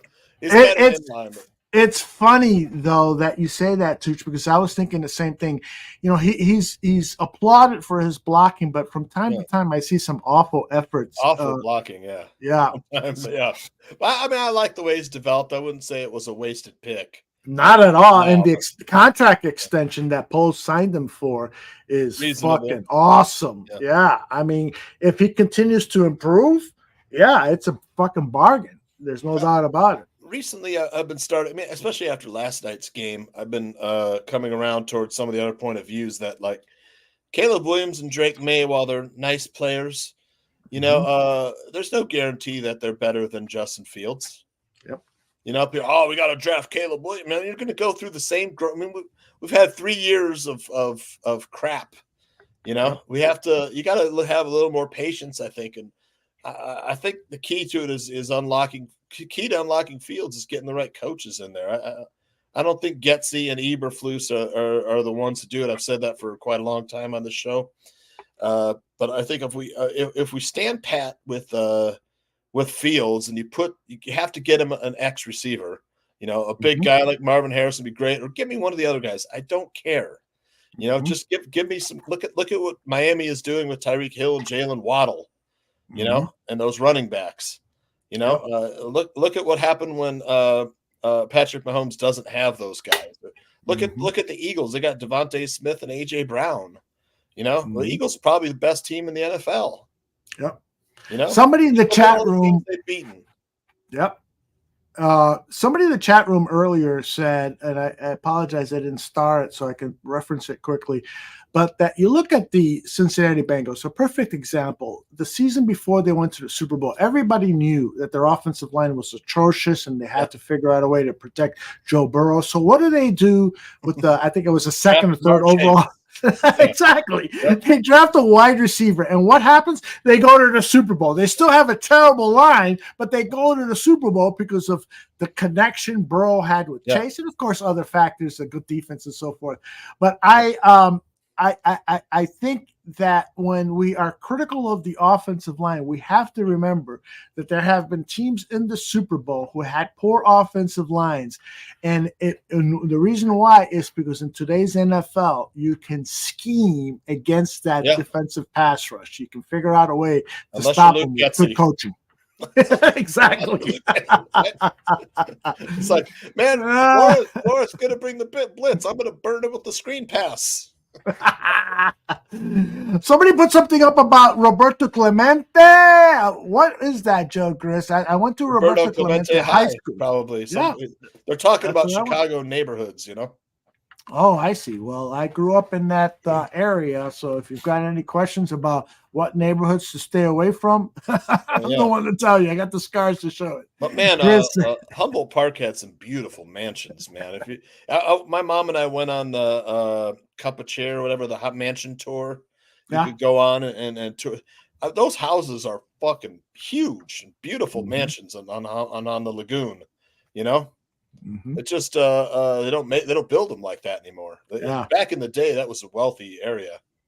Yeah, very, very wealthy. I mean, I moved into that neighborhood in the mid to late 60s, and it was predominantly a Polish neighborhood. In Humboldt Park, people would sleep in sleeping bags in Humboldt Park. The lagoon there, they had canoes and boats and so forth. And once us Puerto Ricans moved in, it was a fucking war zone.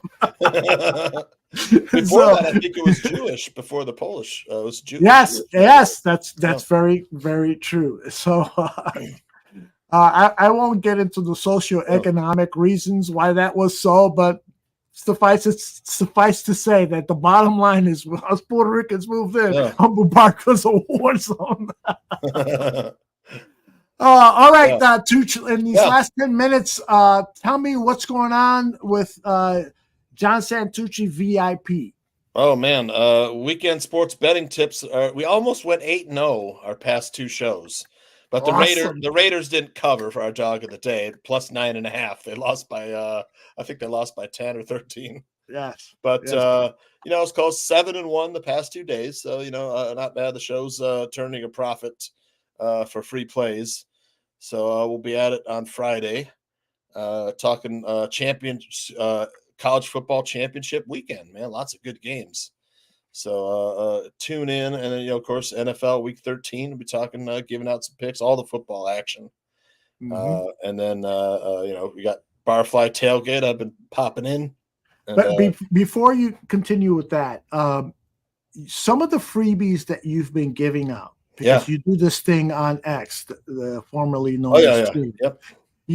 Where if people will retweet and follow you, you give them a free play. You've been on a hot streak with that lately, right? Yeah, with the holidays, it kind of slowed down a little bit, and I've been sick. Arguably, been a little under the weather. I had that pinched nerve in my neck.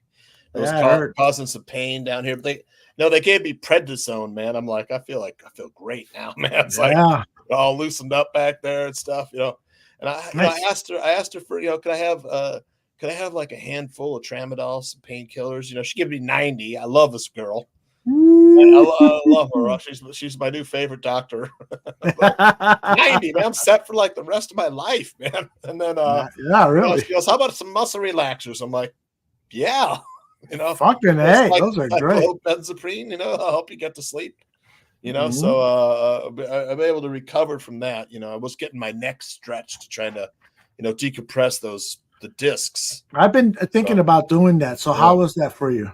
It gives you like a day of relief, but it kind of comes back. So eventually, gravity wins. Gravity is a cruel mistress. Yes, it wins all the time. It is. I used to be 6'1". I think I'm 5'11" and 3/4 now. Gravity. And when my wife tells me you've been laying on that couch all day long, I'm like, I'm trying to maintain my 6 feet tall status.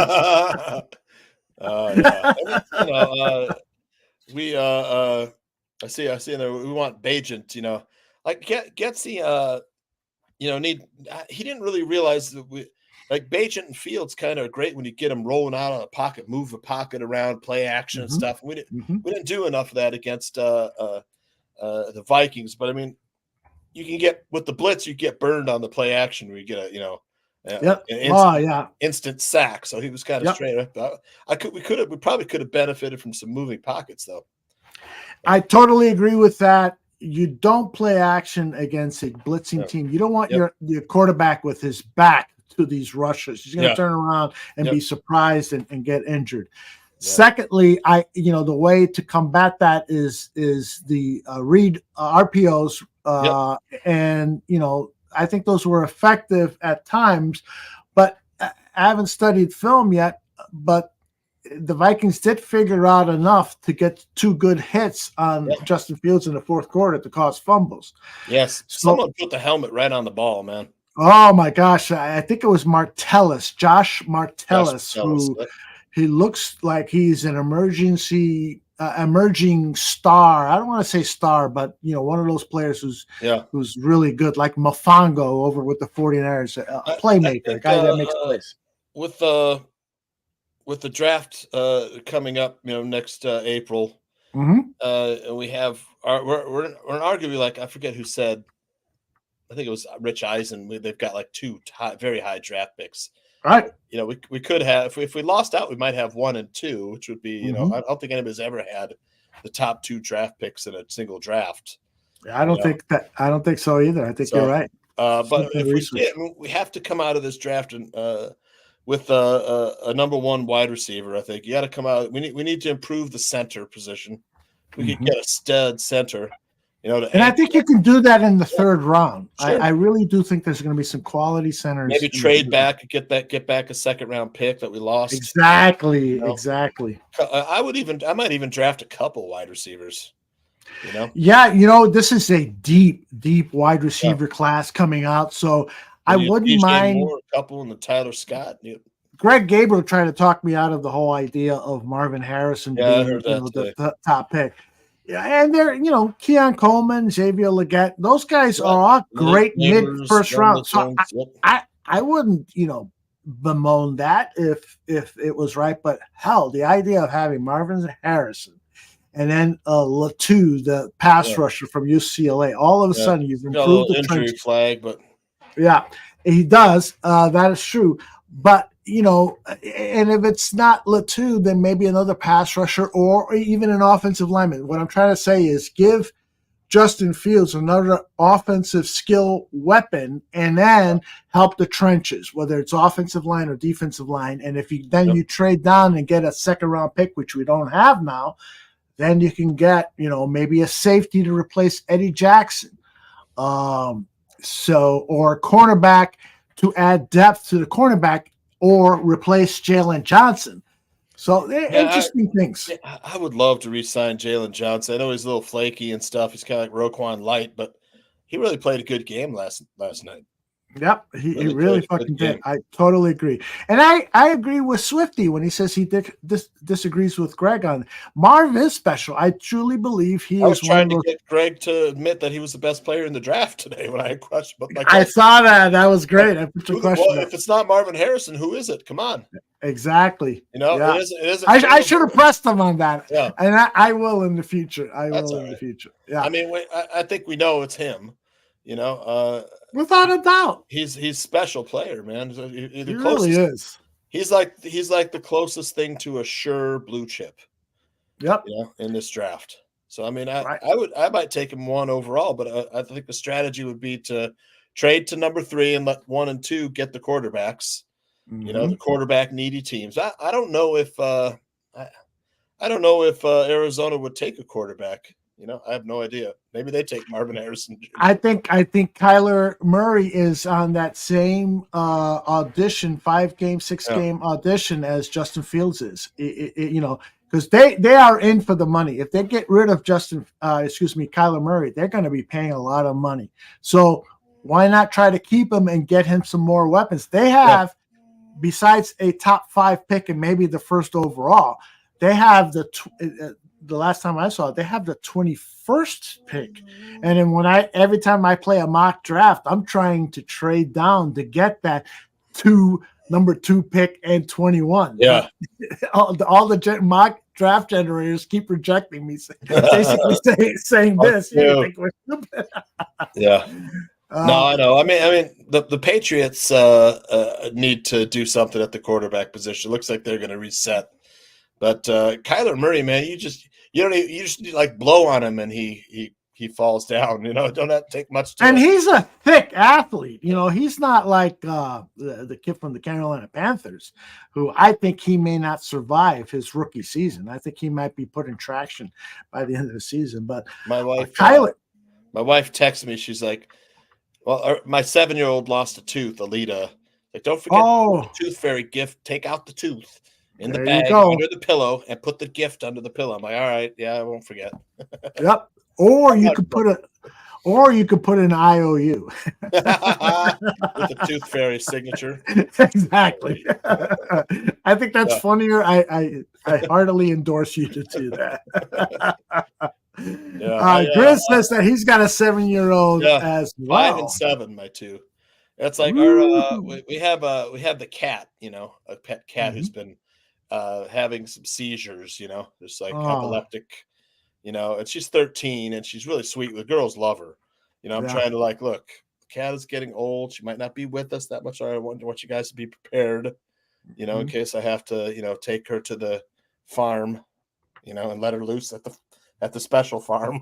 But I was like, took the cat to the vet, like $350 too, like for blood test, the exam, medicine, anticonvulsants and stuff, and everything. The cat's like perfectly healthy. They're like, this is great blood work, the white blood cell count, red blood cell count. There's no feline leukemia. The only thing it could be is like maybe it could be, doesn't look like it, but it could be a brain tumor is causing it, or it could just be sometimes cats get epileptic in their old age.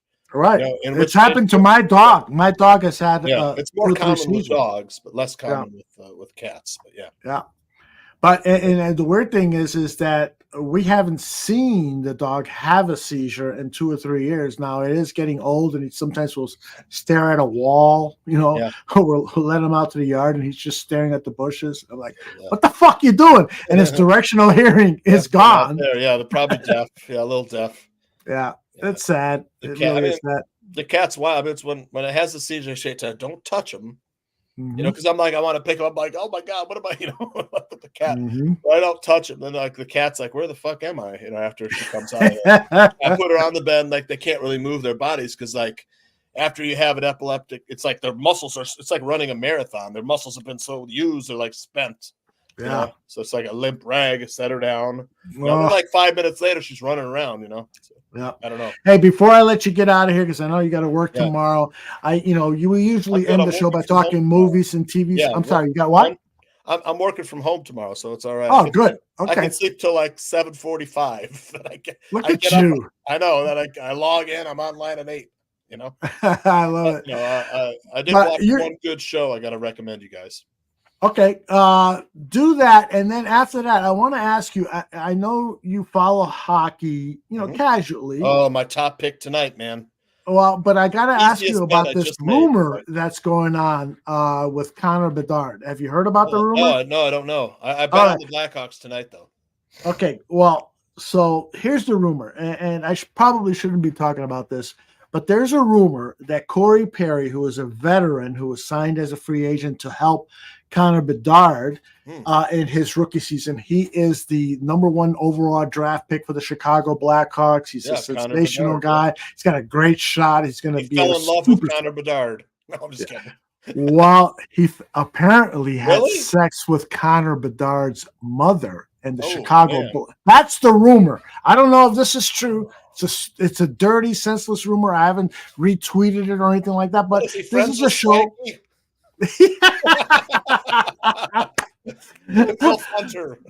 But in this show, we address rumors like that. So I wanted to get your take on that. First of all, I hope it's not true. That's wild. Why would? Yeah. Like that's that's bad. Next time you go on Twitter, hit the search bar for Corey Perry. Corey with an EY at the end.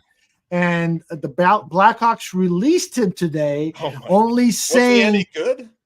Yeah, he was a good veteran player. He's not a prolific goal scorer or anything like that, but a guy who was brought in because he had a great. Jay Sanders says his mom's an adult. Yes, she is. So I don't know, man. I gotta tell you, back when years ago there was the rumor that Ryan Sandberg, the Chicago Cubs All-Star Hall of Fame second baseman, that his wife was having sex with Ivan De Jesus, the shortstop on the team. Do you remember any of this? Yeah, I was working at Channel 2, and Jeannie Morris, I think it was Jeannie Morris. I might be wrong, but Jeannie Morris, who was Johnny Morris's wife, and she was a producer at Channel 2, told me that this was going on, and apparently, at least according to rumors, it's going on with the Chicago Blackhawks. I mean, Rhino would have been a young player when De Jesus was there. De Jesus would have been a little older at that time, right? Mm-hmm. Right. De Jesus was probably, if I remember correctly, 26, 27, and Sandberg was in his early 20s. So, yeah. But and anytime you hit Google and search for photographs of Ryan Sandberg's ex-wife, it's pretty clear that she liked to have a good time. She was hot, huh? She looked very provocative in photographs. Ivan De Jesus had like thighs like this, man. Yeah. Oh my gosh.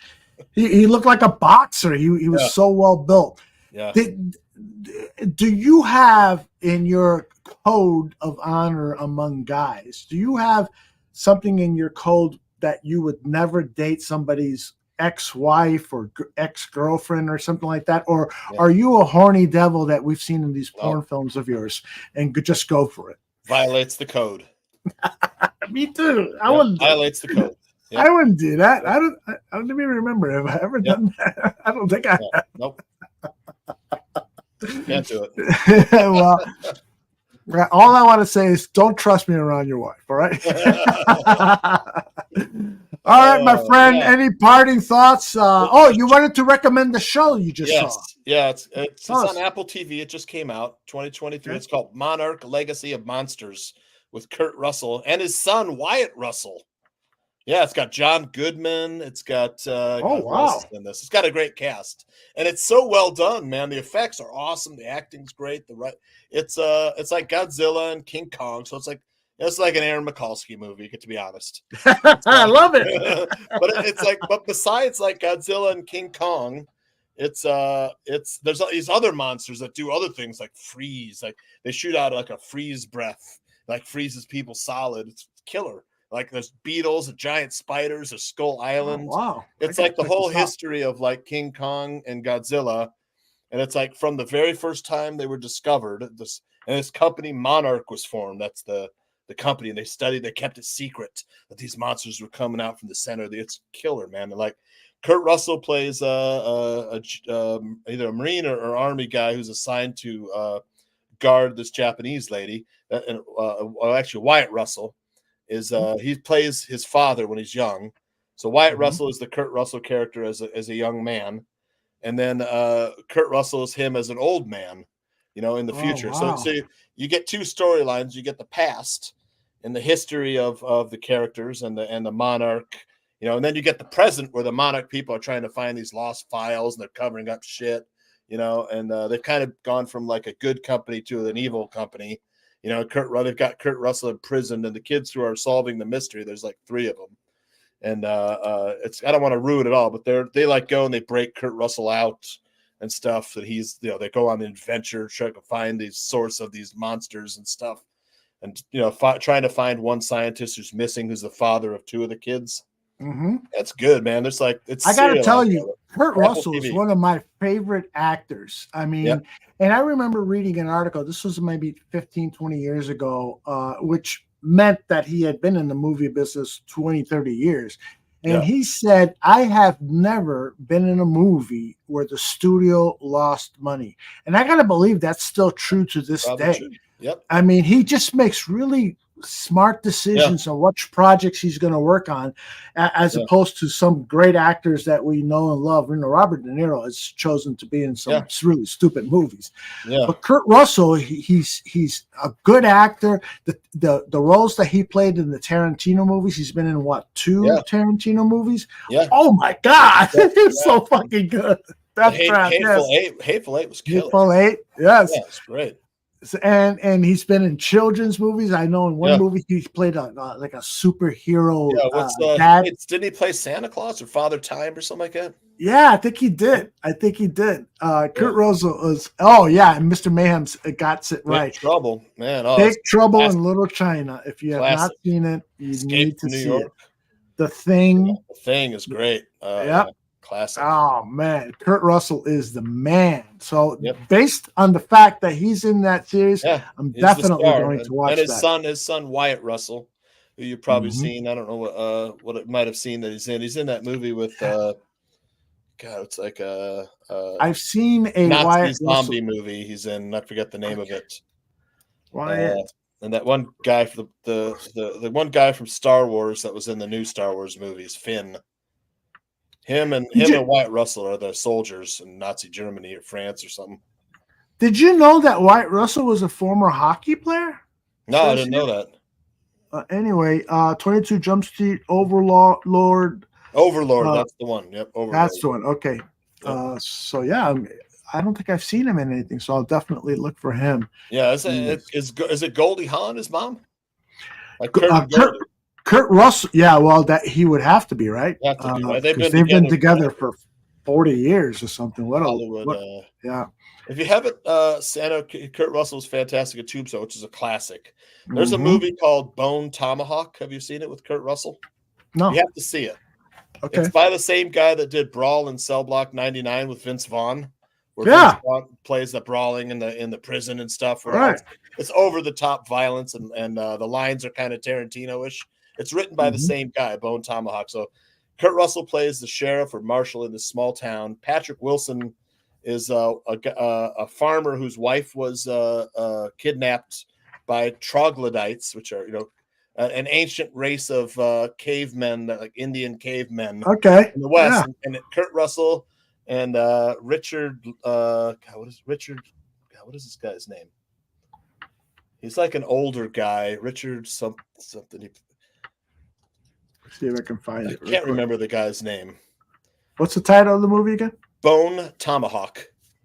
Yeah, really good, man. Richard, God, what is his name? Let's see. Bone Tomahawk, where are you? So this is a film from, I got it, 2015. It's like Kurt Russell's like deputy. Patrick Wilson, he's the Matthew Fox, Richard Matthew Jenkins. Fox, Richard Jenkins plays his Love him. Richard Jenkins. Matthew Fox from Lost. He plays like a quick draw a gunfighter that they hire to go along, and they hunt down. They're trying to rescue Patrick Wilson's wife and a few other townspeople who were kidnapped by cannibals. And it's like it's super violent. Like there's a whole bunch of stuff that happens in the movie. Totally a B movie, but super enjoyable. Well, I've definitely got that one on my list. Russell's awesome in it, man. His lines are hilarious.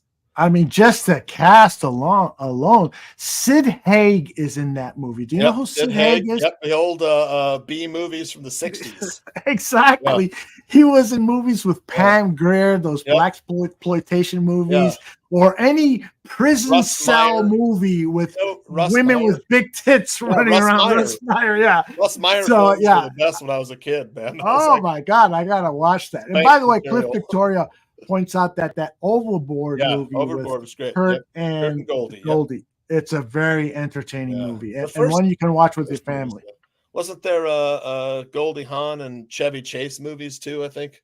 Yeah, I think so. Those were funny too. Yeah. Backdraft is a great movie. Yeah. Ron Howard directed here in Chicago. Yeah. Kurt Russell is a really underappreciated, in my mind, great actor. Movies that he's in, great guy. Anyone that's married to not married. He's not married. He's been Yeah, with they're not one married. woman Yeah, yep. that long. Applause. Yeah. I'm on number 3 now. I could Me have too. 2 more before I die. Yeah. You too, Tooch? Yeah, it's my 3rd marriage. Yep. I didn't know that. I thought it was you had 1. 3 marriages. Yep. Look at you. I'm so proud of you. Yeah. I didn't have my middle marriage. We didn't have children. We lost our one baby. Miscarriage. Sorry to hear Yep. Yeah. Sorry to hear that. Well, way to bring the show down to a downer here. Game over, man. It's game over. What the fuck are we gonna do now? What are we gonna do? Man, so is he gone after this year or no? Do we have to sit Yes. there another year? Okay. No, he's gone. He's definitely gone. But I shouldn't say definitely because last night he was in his element. He was to give that. Did you see after they ESPN went into the locker room and Eberflus was giving a speech? There was one player on his phone. I was like, listen to fucking Eberflus. Yeah, we talked about that. DeMarcus Lawrence. Who was the player on the phone? DeMarcus Lawrence, the defensive end. Oh, DeMarcus Walker. I'm sorry. I wish we had DeMarcus Lawrence. Yeah, I hear you. But DeMarcus Walker was the guy on his phone. He's like, fuck Eberflus, man, I'm busy. I had to answer this text. I was like, damn, that's a bad look. Yes. But hey, what the fuck? But yeah, I mean, everyone like Kevin Warren's in there. Yeah, Eberflus and polls. Eberflus, whatever. It's like Flus. Yeah, it's hard. Us fans are so critical, and I sometimes self-examine myself and things that I tweet out or say on our shows and so forth. And but I always like to keep in mind that these are human beings, right? And you got family and kids. And stuff. I hope that I never say anything that's outside the bounds of being just a fan. We're just joking here, folks. Yeah, exactly. Joking. So when I say Eberflus can go fuck himself, I don't really mean it that way. When we say Eberflus is locked in Aaron Mikulski's torture closet there, we don't really mean it. That's right. Here's the funny thing for people who may have listened to last week's show. I mentioned that Tucci's new background there, which he has said is probably Aaron Mikulski's. It is, though. Aaron confirmed. It really is? Yeah. Oh, my God. He's like laughing my ass off. Tucci has my basement as his background. So as a joke, I say, yeah, it looks like you got a 12-year-old boy locked in one of those rooms. Aaron Mikulski sends us over here. Exactly. Aaron Mikulski sends us a text saying, yeah, I got to that part. I'm laughing my ass off. We need to have him on when he's he's in the real one and I'm in the fake one. Yeah. Oh my gosh. We should have him on next week. Yeah. It's a bye week and we could talk about some of the Aaron is so good at finding some obscure movies that are like Scandinavian horror movies and so forth. He does such a great job and we should dedicate a show just to talking that. He's great at that and he's a big Bears fan. He loves those big monsters. Like I don't have Apple TV. Like what the fuck? It's like $4.99 a month, dude. I know. I'll and you give you can my get it password, like though. It's like I don't know what do they ask for? Do they want an email? I'll send you my password. I don't care. But yeah, and you can get it for free, like for 30 days or 60 days. Yeah. That's what people should do. Just the first jump on 3 episodes of Monarch Legacy of Monsters is out. My wife and I watched them all in a row. Even my wife liked it. I can't believe it. She hates monster movies and science fiction. Oh, cool. Yeah, she enjoyed it though. It's good. It's got a good story. Jay Gris says, "You remember that movie About Last Night?" Another great Chicago. The director Rob Lowe was in the leading star. Demi Moore was his co-star. Yes, Rob Lowe has not aged. Something's wrong. Oh my gosh, he looks like he's like 40. He looks younger than me. Yeah, he's almost 70. I don't know how old he is, but he's fucking. I think he's your age. Yeah, he's definitely in his mid-60s. There's no doubt about it. And he looks about 20 years younger than that. Yeah, I saw him at a game, and there was a close-up of him, and there was hardly a wrinkle on him. It was amazing. Yeah. And Zach is right. There's a great Demi Moore Bush scene in that movie. Yeah, By the way, Jim Belushi, the brother, is in that movie, and he's got one of the best lines I've ever heard in a movie. He's at Mother's, the Rush Street bar, and he's talking to a woman. I remember this, yeah.